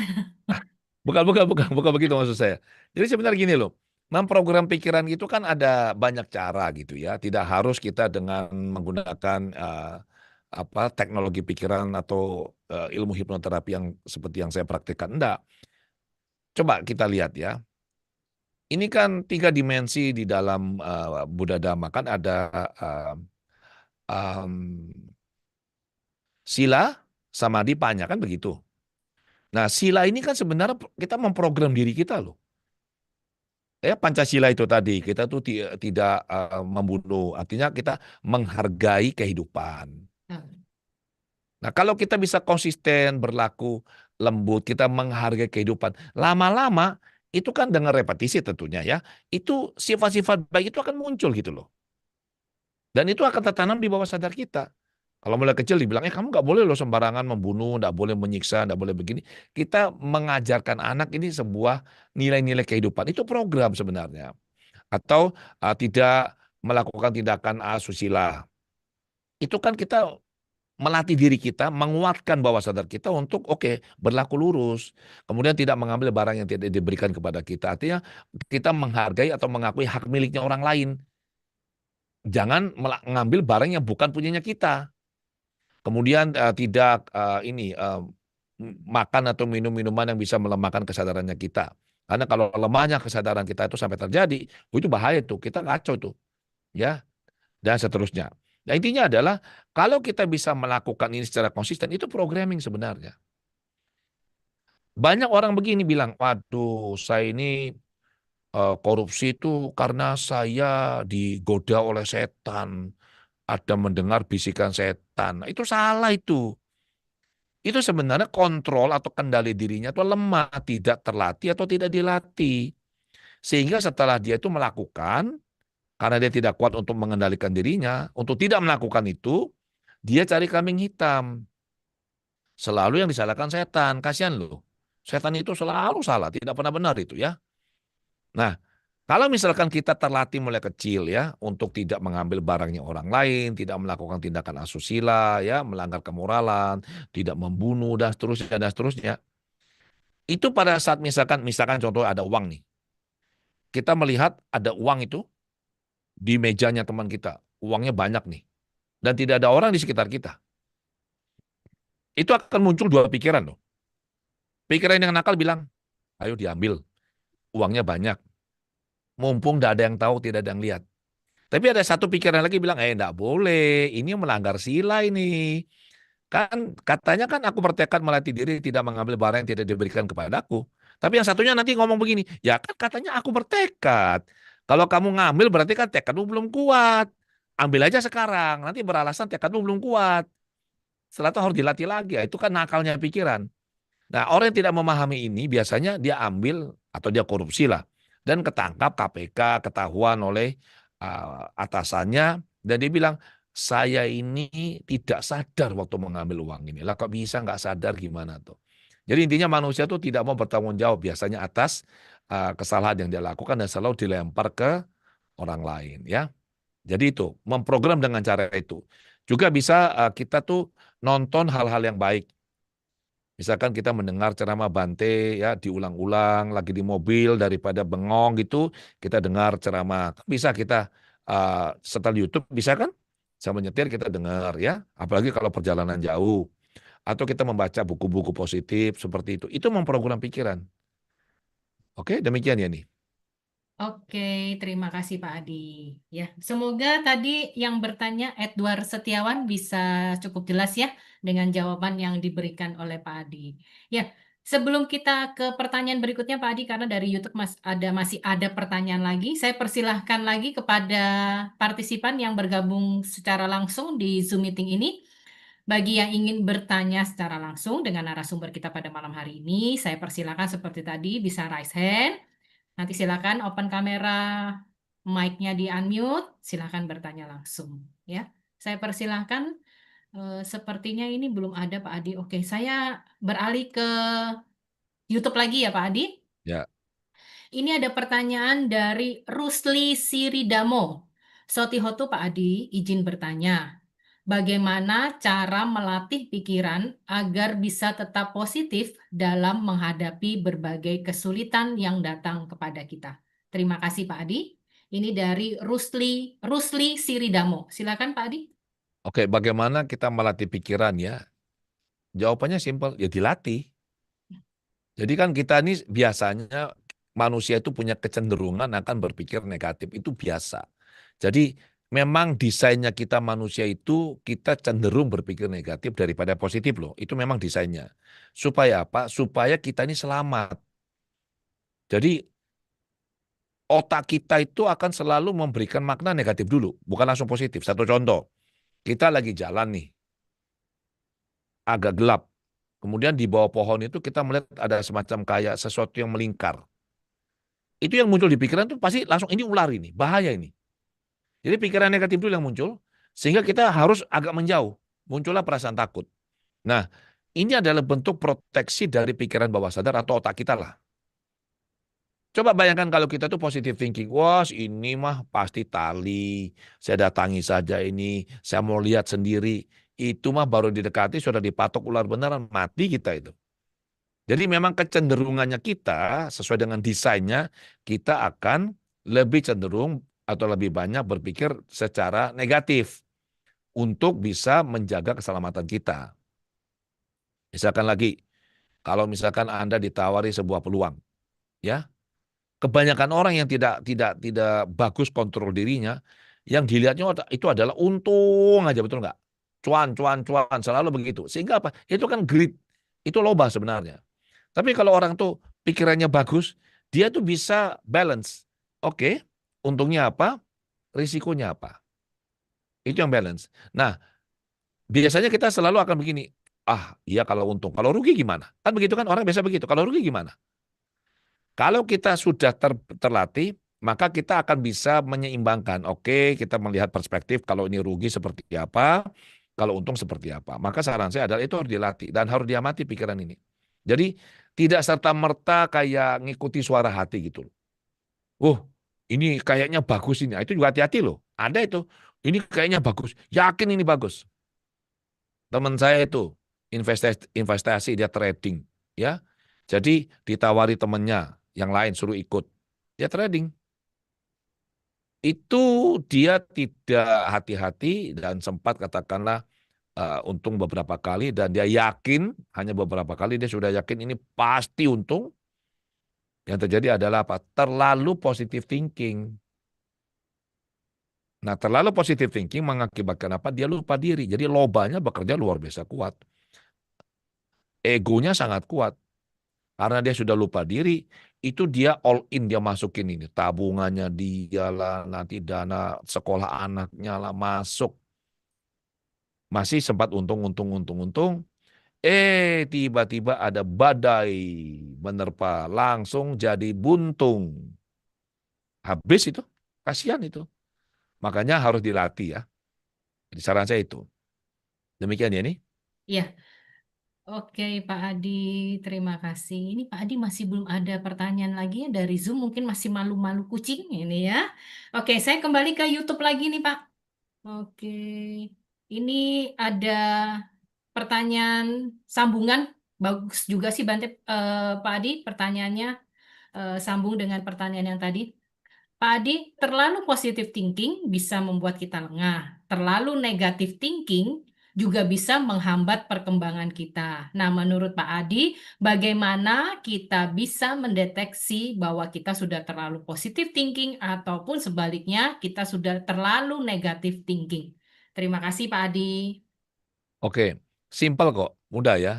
Jadi kan kata kuncinya tuh terlalu. Kalau orang yang terlalu positive thinking, dia hanya melihat sisi positif saja. Kalau dikasih informasi yang bertentangan dengan ini, pasti dia tolak. Nggak mungkin, nggak bisa. Ini pasti bagus, kayak gitu loh. Jadi terlalu positif itu membuat orang itu tidak bisa melihat atau tidak bersedia mempertimbangkan kemungkinan adanya hal yang negatif. Sebaliknya, terlalu negatif, dia akan sangat sulit untuk bisa menerima atau mempertimbangkan atau mungkin bahkan memikirkan kemungkinan hal yang positif. Karena dia sudah terlalu negatif. Ini kan berarti dia ada di ekstrem kiri sama ekstrem kanan gitu loh. Itu nggak bagus. Maka idealnya adalah kita di mana? Jalan tengah. Jadi eh, saya pernah menulis artikel mengenai bahaya berpikir positif. Itu ada itu. Itu tadi, karena terlalu positif, itu akibatnya apa? Kita sudah menjadi tidak lagi rasional, tidak logis. Ya, misalkan terlalu percaya kepada seseorang. Akhirnya apa? Kita menjadi orang yang tidak waspada. Terlalu sayang. Akibatnya apa? Orang itu bicara apa saja kita percaya. Sebaliknya, terlalu negatif. Orang itu sudah berbuat baik, ya kelihatan dia sudah berubah, dia tulus ingin membantu. Yang kita lihat selalu jeleknya orang ini, betul?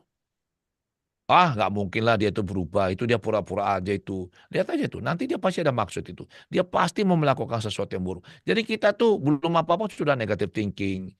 Kita sudah menghakimi orang loh. Dan itu kita sudah berbuat karma buruk lewat pikiran loh. Ditambah lagi sudah pikir negatif, ngomong ke teman, Yen nih, lu tahu nggak? Si itu tuh, dia itu begini-begini. Padahal itu kan asumsinya kita. Betul. Belum tentu itu benar loh. Sehingga kita sudah bikin karma buruk dengan pikiran kita tambah lagi, diperkuat dengan apa? Ucapan kita. Ngomong ke teman-teman, kita menjadi apa? Bukan dhamma duta ini gosip duta nih kayaknya nih ya. Cerita ke teman-teman yang nggak benar. Nah itu karma buruknya berlipat-lipat itu. Itu jawaban saya. Iya. Oke, Pak Adi, terima kasih. Pak Adi, masih ada lagi pertanyaan titipan? Wah, sini saya just tip-nya lagi naik Ya, daun ini. ya. Ya, oke Pak Adi. Begini Pak Adi, ini saya juga ada pertanyaan sih. Jangan sampai nanti saya dibilang monopoli ini lagi. Pak Adi, kan biasa kalau kita melakukan sesuatu kan perlu diulang, konsisten, disiplin. Nah, eh, menurut Pak Adi mungkin ya pandangan Pak Adi atau pendapat Pak Adi. Dalam tanda kutip Pak Adi, idealnya sesuatu hal yang baik tentunya bisa tertanam di pikiran kita, itu kita melakukan beberapa kali sih. Maksudnya seperti gini Pak Adi. Oh, kamu mau apa susah bangun pagi, lakukan berturut-turut 21 kali atau lakukan berturut-turut 40 kali gitu. Nanti itu bisa tertanam dalam pikiran kamu, bawah sadar kamu secara otomatis nanti berikutnya kamu akan terbiasa bangun pagi. Lakukan, kamu susah meditasi, lakukan meditasi sebelum tidur 15 menit aja, lakukan sebanyak 21 kali, atau 7 kali 7 atau ya berapa kali lah, whatever lah itu Pak Adi. Nah, menurut Pak Adi, idealnya sesuatu yang baik itu bisa tertanam di bawah sadar kita, itu kita bisa melakukan secara konsisten itu berapa kalinya Pak Adi? Silakan Pak Adi. Oke, jadi kan memang di eh, kalangan pengajar ya, itu pengajar perubahan, motivator itu mereka bilang itu lakukan 21 hari. Nah, kalau saya prinsipnya tidak. Prinsip saya adalah perlu berapa kali kita melakukan supaya itu tertanam di bawah sadar kita. Sebenarnya begini loh, kita melakukan sekali saja itu sudah tertanam sebenarnya. Cuma dia itu masih lemah, belum kuat. Oh, Seperti kayak kita ini loh, latihan ini loh, otot ini loh, ya. ya.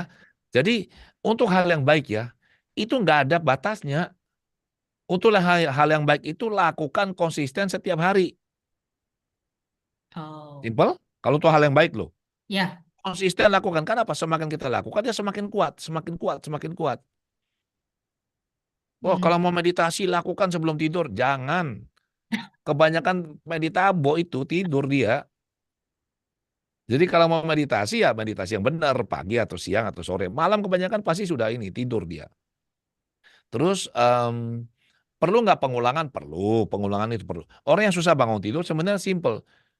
Kalau saya begini loh, oke, Anda susah bangun tidur, Anda mau bangun tidur pagi ya, dia susah bangun pagi kan? Iya, Anda mau bangun pagi, iya. Perlu berapa kali saya harus bangun pagi supaya menjadi sebuah habit, kebiasaan baru? Saya bilang, jangan ngomong berapa kali dulu. Pertanyaan saya, Anda mau bangun jam berapa? Oke, Misalkan jam berapa kira-kira ya ini? jam 6. Jam 6. Oke, saya tanya lagi, Anda tidurnya jam berapa?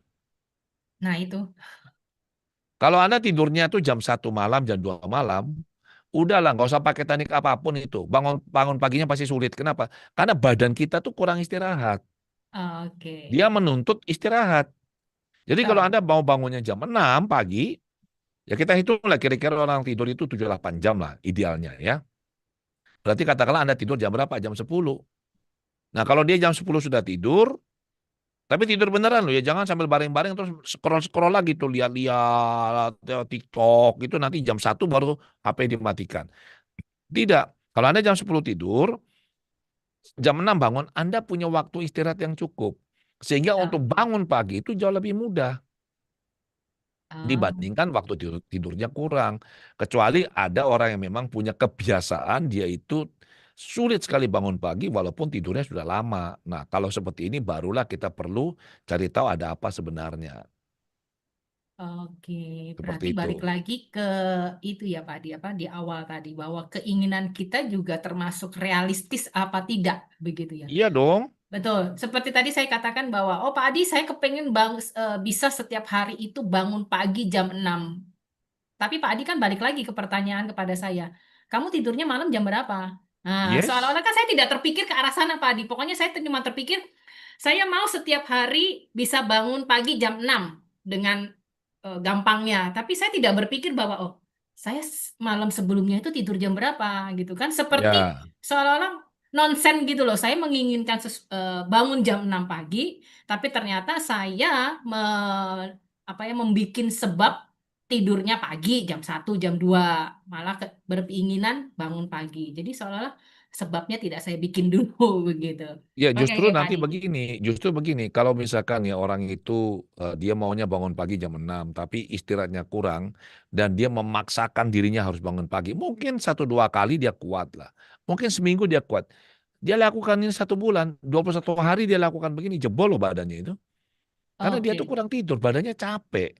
betul Nanti betul. kalau badannya sudah capek, dia kurang tidur, akibatnya apa? Pikirannya tuh akan kacau, susah berpikir jernih, kayak fogging gitu loh, kayak ada kabutnya. Nah, kalau dia sudah kurang tidur, orang yang kurang tidur biasanya larinya kemana? Suka makan yang manis-manis. Makan karbo, makan yang manis-manis. Badan menuntut begitu. Nanti berat Oh, badan naik. Berat badan naik jadi masalah lagi sekarang. Bingung kenapa berat badannya naik nih. Jadi kita harus apa, hati-hati dan realistis lah. Tidak asal sekadar menetapkan target. Ada lagi begini, ada klien saya udah cewek cantik ya, kemudian dia tinggi, tapi tulangnya agak besar ya. Jadi badannya itu agak besar. Terus orangnya oke lah, bagus lah. Dia kepingin langsing. Langsing seperti apa? Lisa Blackpink katanya. Saya bilang kamu ini badannya, kamu mau kurus kayak Lisa Blackpink nggak bisa karena tulang kamu tuh besar. Itu nggak realistis saya bilang. Ya kamu mau bermimpi gimana pun mau olahraga nggak bisa. Yang turun kan berat badanmu, tapi tulangnya mana bisa kamu kurangi saya bilang. Jadi harus yang realistis dan berbahagialah dengan apapun yang kita punya gitu loh. Syukuri itu, ya. iya, betul Pak Adi. Ya, terima kasih Pak Adi atas insight-nya pada malam hari ini. Ternyata ya bukan hanya sekedar kita menginginkan, ingin, tapi kita tidak realistis. Yang penting Mm. saya mau langsing Pak Adi, gimana caranya pokoknya langsing gitu.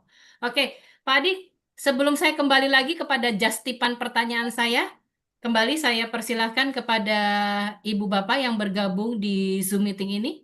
Apakah ada pertanyaan? Oke, kepada Pak Heri lagi. Oke, silakan Pak Heri. Bisa di-unmute mic-nya ya. Oke, silakan Pak Heri.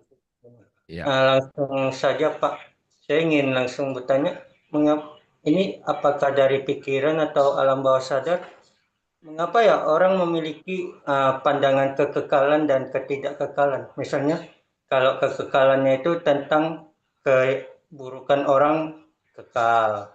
Kemudian kalau tentang ketidakkekalannya itu kebaikan orang dianggap tidak kekal. Jadi ibaratnya 1000 kebaikan itu kalah sama satu keburukan gitu.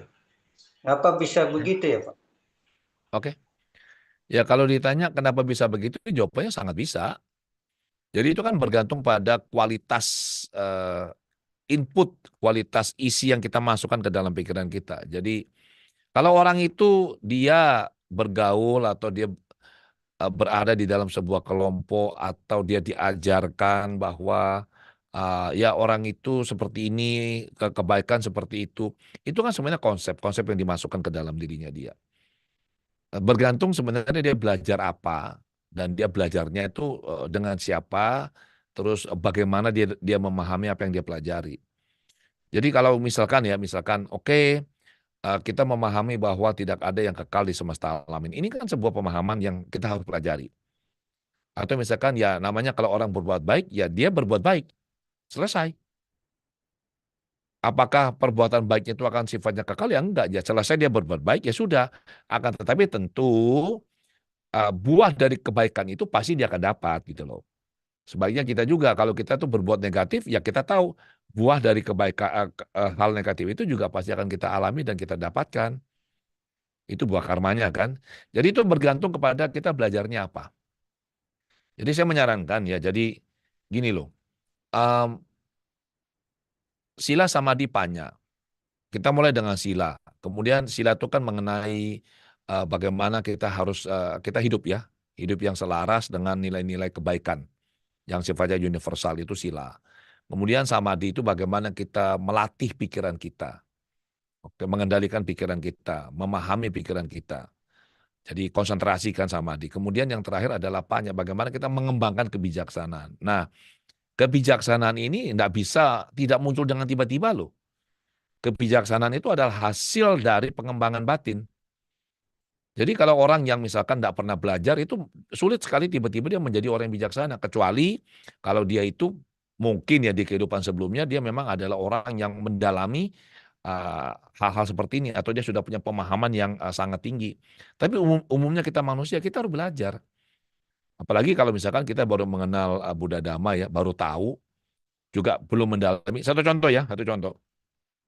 Ada satu klien saya, ini lulusan luar negeri nih, seorang wanita. Yang sekian tahun yang lalu lah ketemu saya. Ini klien ini depresi dan dia mau bunuh diri sudah berapa kali.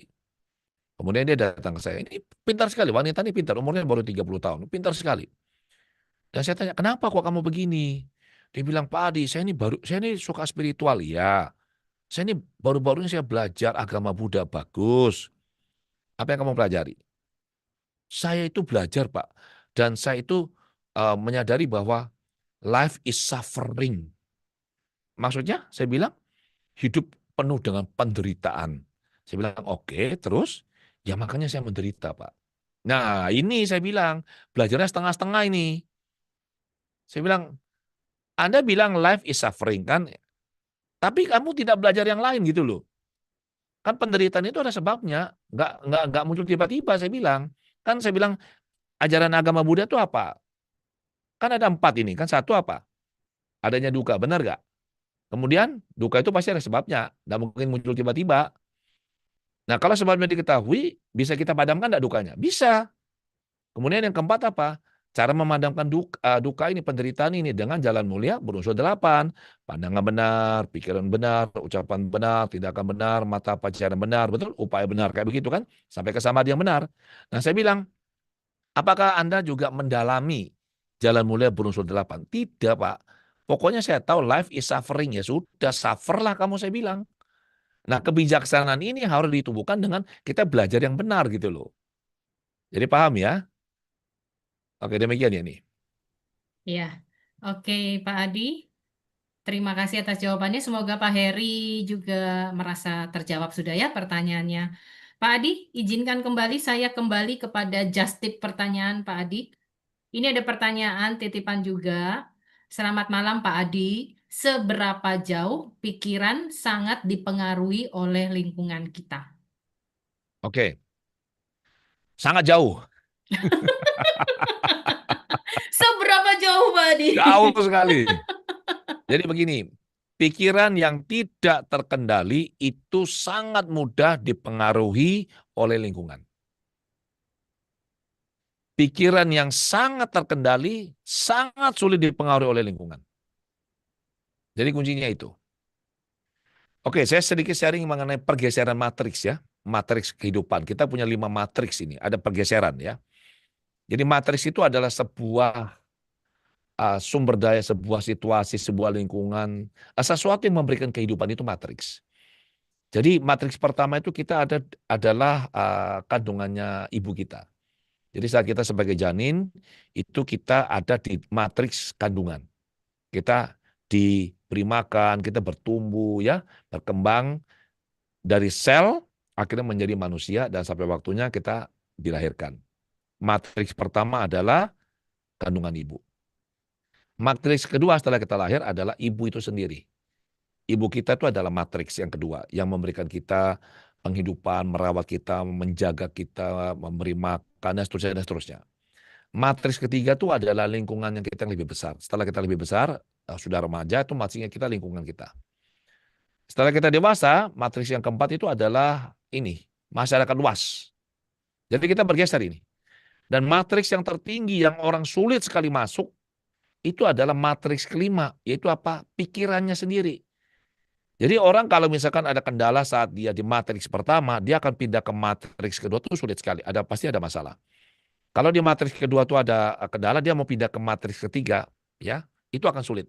Nah, yang orang sulit sekali masuk itu adalah matriks yang kelima, yaitu pikiran sendiri. Di mana dia mengerti, dia bisa mengenali, dia bisa menggunakan pikirannya dia dengan cara yang benar dan tepat.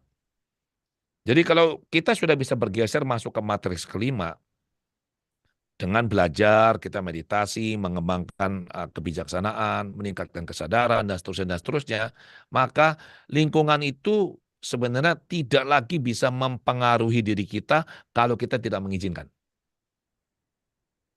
Sebaliknya kalau pikiran ini tidak terlatih sama sekali, ya seperti yang dialami oleh kebanyakan orang, ya termasuk kita juga, kalau kita nggak melatih, maka apa yang terjadi di lingkungan kita itu cenderung akan mempengaruhi kita, baik positif maupun negatif.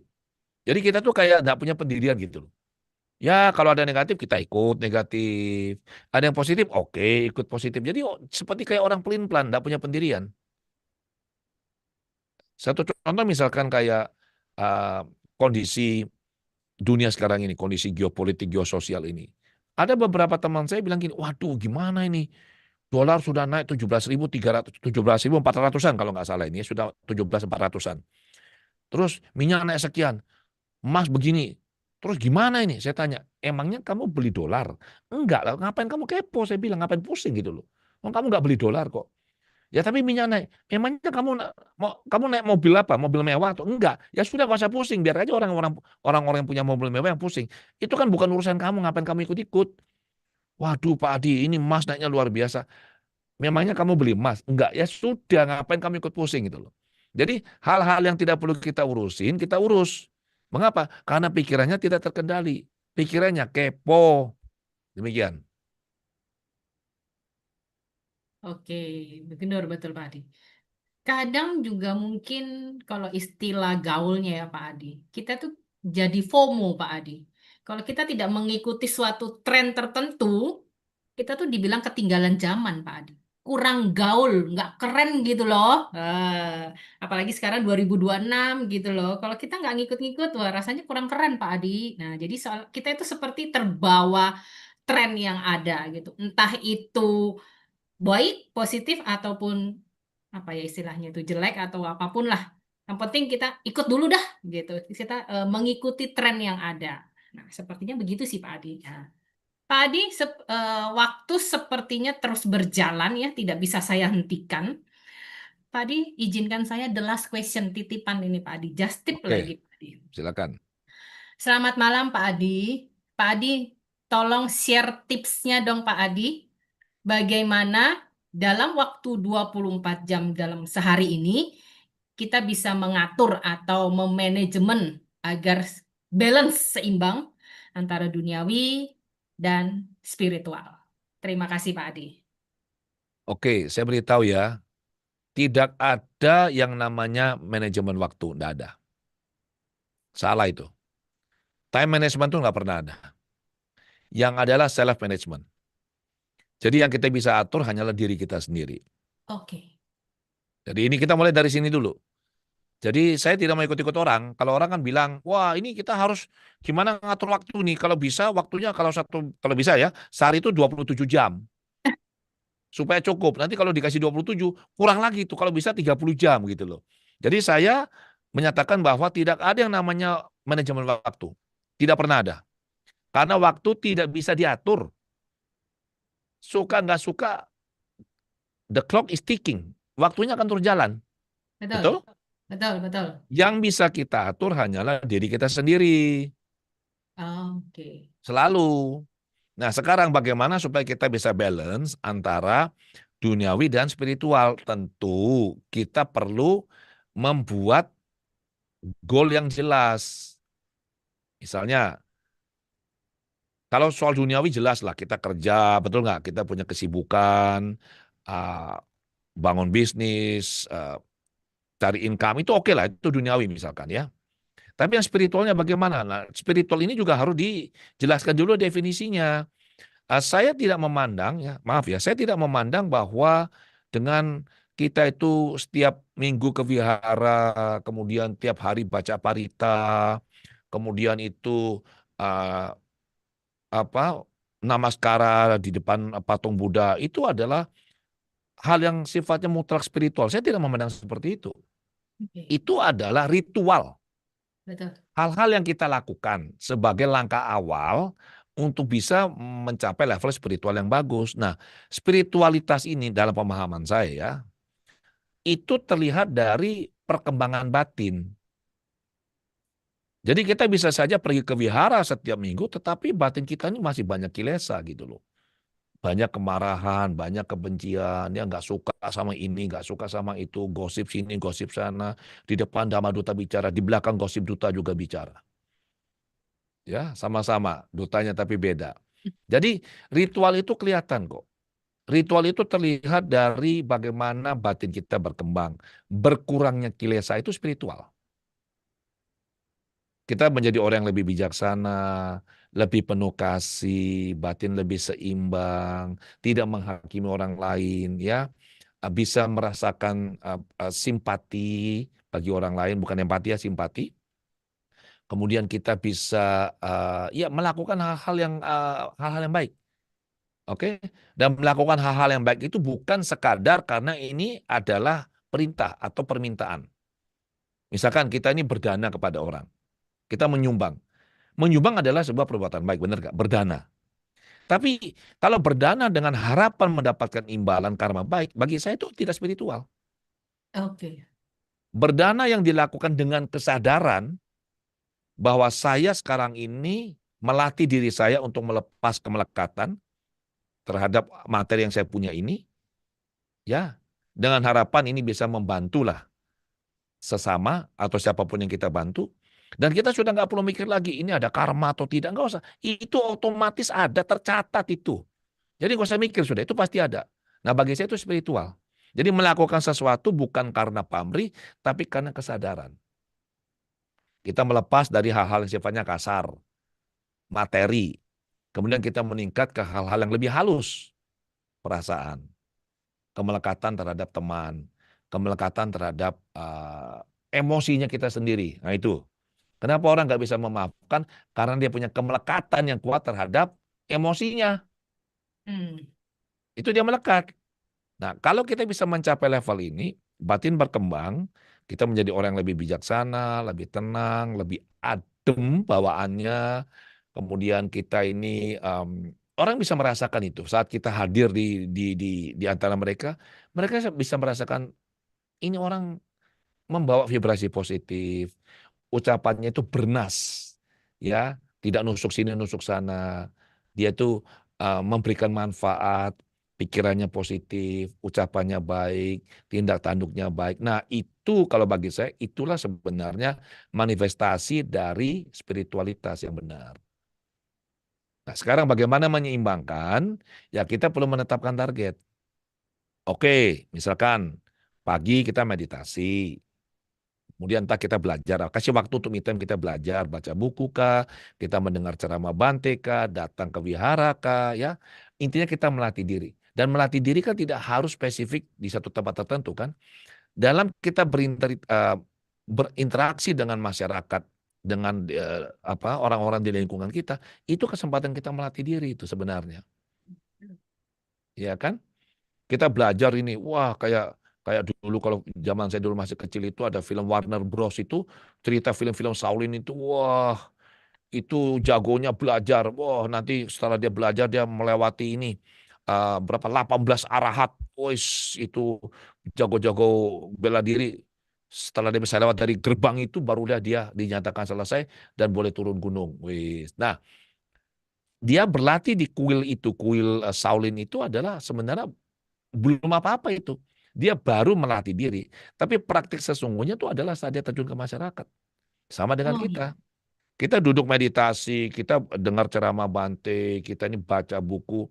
Kalau kita sendiri di rumah, semuanya baik tuh, mudah itu. Oh, saya happy kok, saya tenang kok. Oh, batin saya seimbang, saya merasa damai. Iya, di rumah sendiri. Coba sudah keluar rumah. Lagi anak-anak nyetir mobil, tiba-tiba tuh ada angkot, tiba-tiba ya nggak semua, tapi ada tuh angkot ya gitu, itu oknum lah ya. Tiba-tiba itu langsung menyerempet berhenti di depan kita. Kita hampir nabrak dia loh. Bukannya kita yang marah, dia yang marah kita, gila nggak? Jadi sudah dia bikin hampir ketabrak, dia marah lagi sama kita. Jadi, nah disitulah kita belajar. Oh, kalau kita bisa tetap tidak reaktif, kita tenang, kita damai, kita hanya bilang ya, semoga kamu tuh bahagia. Ya, semoga semua penumpang yang ada di dalam mobil ini bahagialah, tidak kaget-kaget. Ya, sampai di tujuan dengan selamat, baik adanya. Nah, di situ kita belajar mengembangkan batin kita. Di situlah spiritual kita meningkat. Ya. Ada orang minta-minta, gimana apa yang kita lakukan? Biasanya reaksinya kita gimana? cuek Pak Adi. Apalagi kalau didatanginya pagi-pagi. Cuek masih mending. Biasanya kita langsung menghakimi tanpa sadar loh. Dasar malas ini pagi-pagi sudah datang minta-minta. Memang ada kerjaan ya. Berusaha gitu loh. Jangan dalam hati kan kita coba Iya, nggak ngomong gitu loh, ya betul, kan? betul. Kita paling senyum-senyum bilang enggak Pak, tapi dalam hati kita menghakimi orang loh itu. Nah, kalau kita punya punya kebijaksanaan ya sudah, kalaupun kita tidak mau kasih ya kita hanya bilang tidak Pak, terima kasih. Kita doakan semoga Anda bahagia. Dalam hati saja, nggak usah disebut-sebut, semoga Anda bahagia ya. Udah. Kalau kita memang ada dana lebih kita berikan. Seperti itu. Jadi gunakan interaksi dengan masyarakat ini sebagai kesempatan belajar yang sangat bagus. Ya, dan kita juga harus mengakui ya, nggak selamanya kita akan stabil, bagus, emosi enggak. Ada waktunya nanti kita bisa terpicu dan kita sadar, oh ternyata masih bisa terpicu juga. Namanya manusia, benar nggak? Di situ kita belajar. Jadi kurang lebih seperti itu ya nih. Terima kasih teman-teman. Terima kasih Pak Adi. Berarti sebenarnya itu kalau saya boleh apa ya Pak Adi menceritakan ulang. Berarti menurut pendapat Pak Adi tidak ada istilahnya manajemen waktu, tapi Nggak ada. lebih ke arah manajemen diri kita sendiri. Ketika Yes, kita sudah bisa memanajemen diri kita sendiri dengan baik, sebenarnya waktu 24 jam itu sangat sangat sangat cukup sekali. Jadi kita tidak ada lagi mengeluarkan pernyataan bahwa waktu 24 jam itu kurang. Saya maunya 25 jam, saya maunya 26 jam, kurang ini. Ini kerjaan saya banyak apa segala macam. Tapi lupa bahwa kita juga sebenarnya diri kita sendiri juga susah untuk diatur gitu. Mungkin seperti itu ya Pak Adi. Begitu juga dengan film-film Shaolin tadi. Ini saya juga baru baru dapat insight bahwa ternyata itu ketika seorang Shaolin itu berada di biara, katakanlah seperti itu cerita-cerita zaman dulu, ternyata ujian kehidupan itu bukan di dalam biaranya gitu ya Pak Adi ya, tapi ketika Shaolin tersebut turun ke masyarakat, turun ke kehidupan yang sebenarnya, itulah istilahnya itu ujian kehidupan yang sebenarnya. Tapi sebenarnya benar juga Pak Adi ya.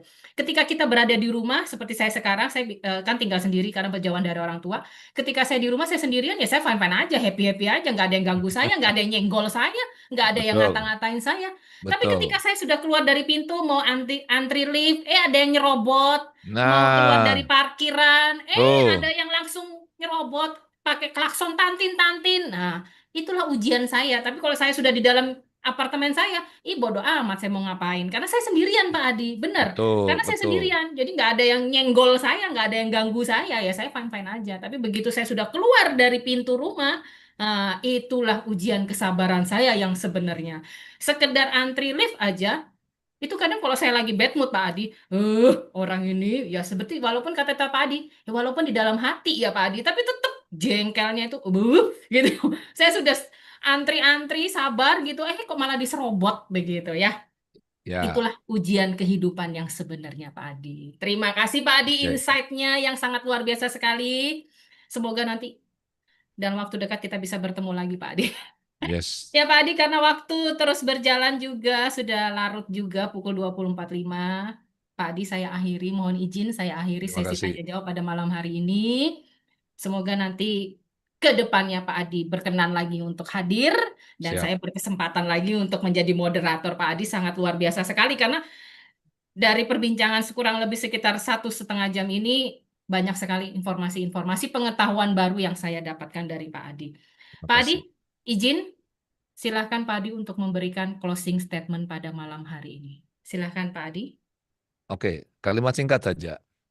Pikiran adalah majikan yang sangat baik. Begitu benar?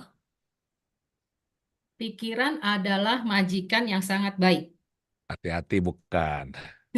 Itu justru berbahaya. Jadi orang tanpa Oke. sadar itu dia menyerahkan posisi majikan itu kepada pikirannya. Jadi gini, pikiran adalah hamba yang sangat baik. Tapi dia adalah majikan yang sangat kejam. Jadi kenali, latih, kendalikan pikiran ini sehingga dia bisa melakukan hal-hal yang bermanfaat untuk hidup kita sesuai yang kita inginkan. Tidak menurut maunya dia, tetapi menurut maunya kita. Demikian. Dapat quotes yang sangat luar biasa walaupun kecepatan tangan saya kurang ini ya Pak Adi. Itu bisa jadi quotes di status WA. Waduh, keren ini ya. Tapi Terima kecepatan kasih. tangan saya kurang ini Pak Adi. Terima kasih sekali Pak Adi dan juga terima kasih kepada Ibu Bapak yang sudah berpartisipasi secara langsung di Zoom meeting ini maupun juga Ibu Bapak yang sudah bergabung melalui channel YouTube ya. Pada malam hari ini terima kasih sekali atas partisipasinya dan juga atas just tip pertanyaannya. Mohon maaf jika ada pertanyaan-pertanyaan yang belum tersampaikan pada malam hari ini. Nanti semoga di lain kesempatan ya Pak Adi berkenan untuk meluangkan waktu kembali untuk mengisi dhamma pada acara kita pada malam hari ini. Ya. Selanjutnya Pak Adi masih ada satu acara lagi. Pak Adi mohon berkenan untuk menerima online sertifikat dari panitia kepada Pak Adi. Saya persilahkan. Baik Pak Adi, izinkan saya William mewakili panitia untuk memberikan sertifikat kepada Pak Adi. Mohon Pak Adi berkenan menerimanya. Silakan Pak Siap, Adi. terima kasih. Saya terima. Baik, terima kasih. Selamat malam Pak Adi atas sharing-sharingnya. Sampai jumpa lagi Pak Adi. Siap. Oke, terima kasih kepada Rama William ya atas pemberian sertifikatnya. Terima kasih juga kepada Pak Adi yang sudah berkenan untuk menerima online sertifikat dari panitia. Terima kasih ya kepada Ibu Bapak sekali lagi yang sudah berkenan bergabung sampai detik ini, masih tetap bergabung dalam acara SPD Sebulan Pendalaman Dhamma KBTI Keresidenan Besuki. Oke, sebelum kita tutup acara pada malam hari ini, kita sudah melakukan banyak kebajikan. Ya, tadi kita sudah membacakan parita, kita sudah berlatih sila, kita sudah mendengarkan pembabaran dhamma dari Pak Adi, dan juga kita sudah berdiskusi dalam sesi tanya jawab. Nah, alangkah baiknya kita bersama-sama melimpahkan jasa-jasa kebajikan tersebut kepada para leluhur, sanak keluarga yang telah meninggal. Izinkan saya untuk memimpin pembacaan Pati Dana.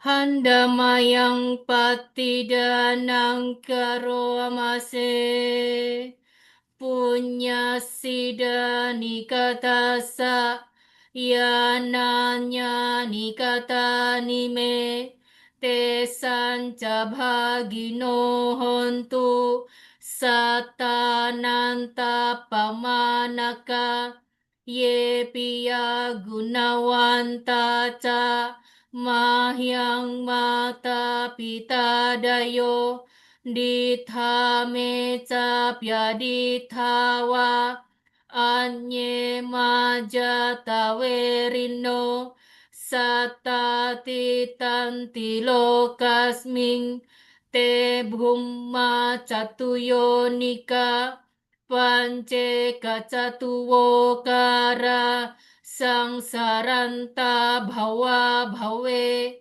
nyatang ye patidaname anumodantu te sayang ye cimang napajananti dewa te sang niwedayung maya dinna napunyanang anumodana hetuna Sabbe satta sadahontu awera sukajiwino kema padanca papontu te sasasi jatang subha sadu sadu sadu Selanjutnya, kembali izinkan saya untuk menutup acara pada malam hari ini dengan pembacaan nama Karapata. Arahang Samma Sambuddho Bhagawa Arahang Samma Sambuddho Bhagawa. Buddhang Bhagawantang Abhiwademi Buddhang Bhagawantang Abhiwademi. Swakato Bhagavata Dhammo Swakato Bhagawata Dhammo. Dhammang Namassami Dhammang Namassami. Supartipanno Bhagavato Sawaka Sangho Supartipanno Bhagavato Sawaka Sangho. Sanghang Namami Sanghang Namami. Nibanang paramang sukang, nibana adalah kebahagiaan tertinggi. Sabe sata bhawantu sukitata, semoga semua makhluk hidup berbahagia. Sadu, sadu, sadu. Terima kasih atas kesempatan yang diberikan. Saya kembalikan kepada peranata acara kita pada malam hari ini. Saya persilakan kepada peranata acara. Baik, luar biasa sekali. Terima kasih Miss Yeni Siwali telah menjadi moderator pada malam hari ini. Ya, begitu banyak wawasan baru yang bisa kita dapatkan pada malam hari ini. Selanjutnya, saya akan membacakan sebuah puisi berkenaan dengan materi pada malam hari ini.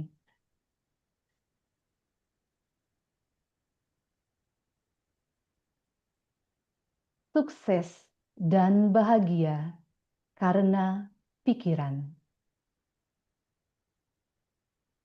Pikiran ialah sumber dari segala sumber. Kebenaran hakiki dimulai dengan pikiran. Pikiran sungguh lembut. Indah atau tidak, bergantung pada tujuan hidup setiap insan dunia. Langkah demi langkah, waktu demi waktu,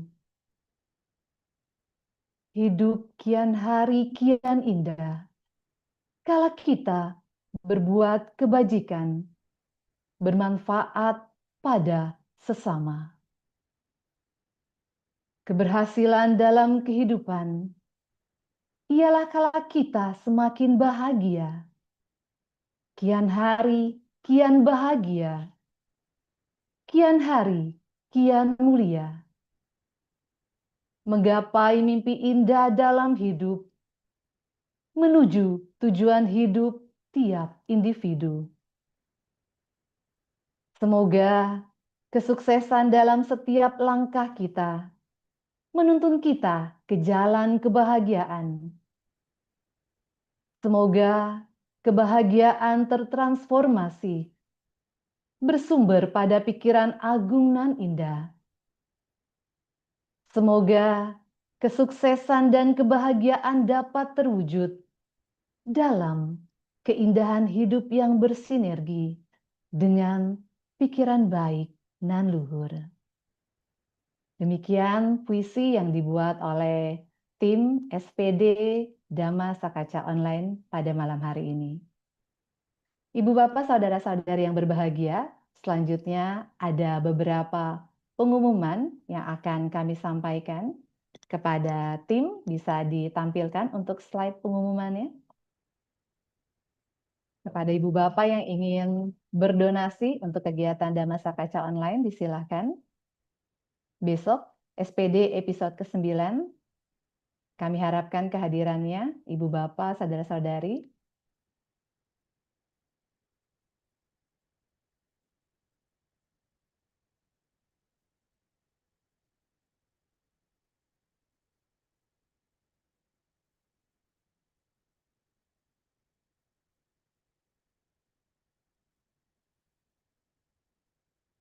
Ini merupakan narasumber-narasumber kita selama 1 bulan pendalaman Dhamma. Ada info kebajikan, silakan kepada Ibu Bapak saudara-saudari yang ingin turut berdana, rutin berdana kebajikan. Ada kegiatan function rutin bersama Yang Mulia Bante Teja Punyo Mahatera.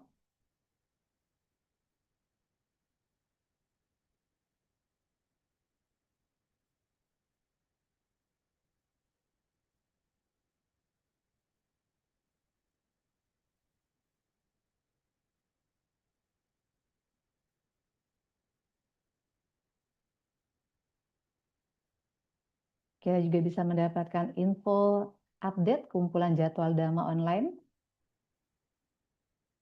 melalui website kalenamita.info. Baik, Ibu Bapak Saudara-saudari semua yang berbahagia. Berakhir sudah acara sebulan pendalaman Dhamma episode ke-8 kita pada malam hari ini. Terima kasih kepada Bapak Adiwe Gunawan, kepada Miss Yeni Siwali, serta Ibu Bapak Saudara-saudari semuanya. Kami tunggu kehadirannya pada besok di SPD episode yang ke-9. Semoga kita terus bersemangat melakukan kebajikan, khususnya di bulan Waisak ini. Saya Rina Wijaya pamit. Selamat malam. Soti Hontu.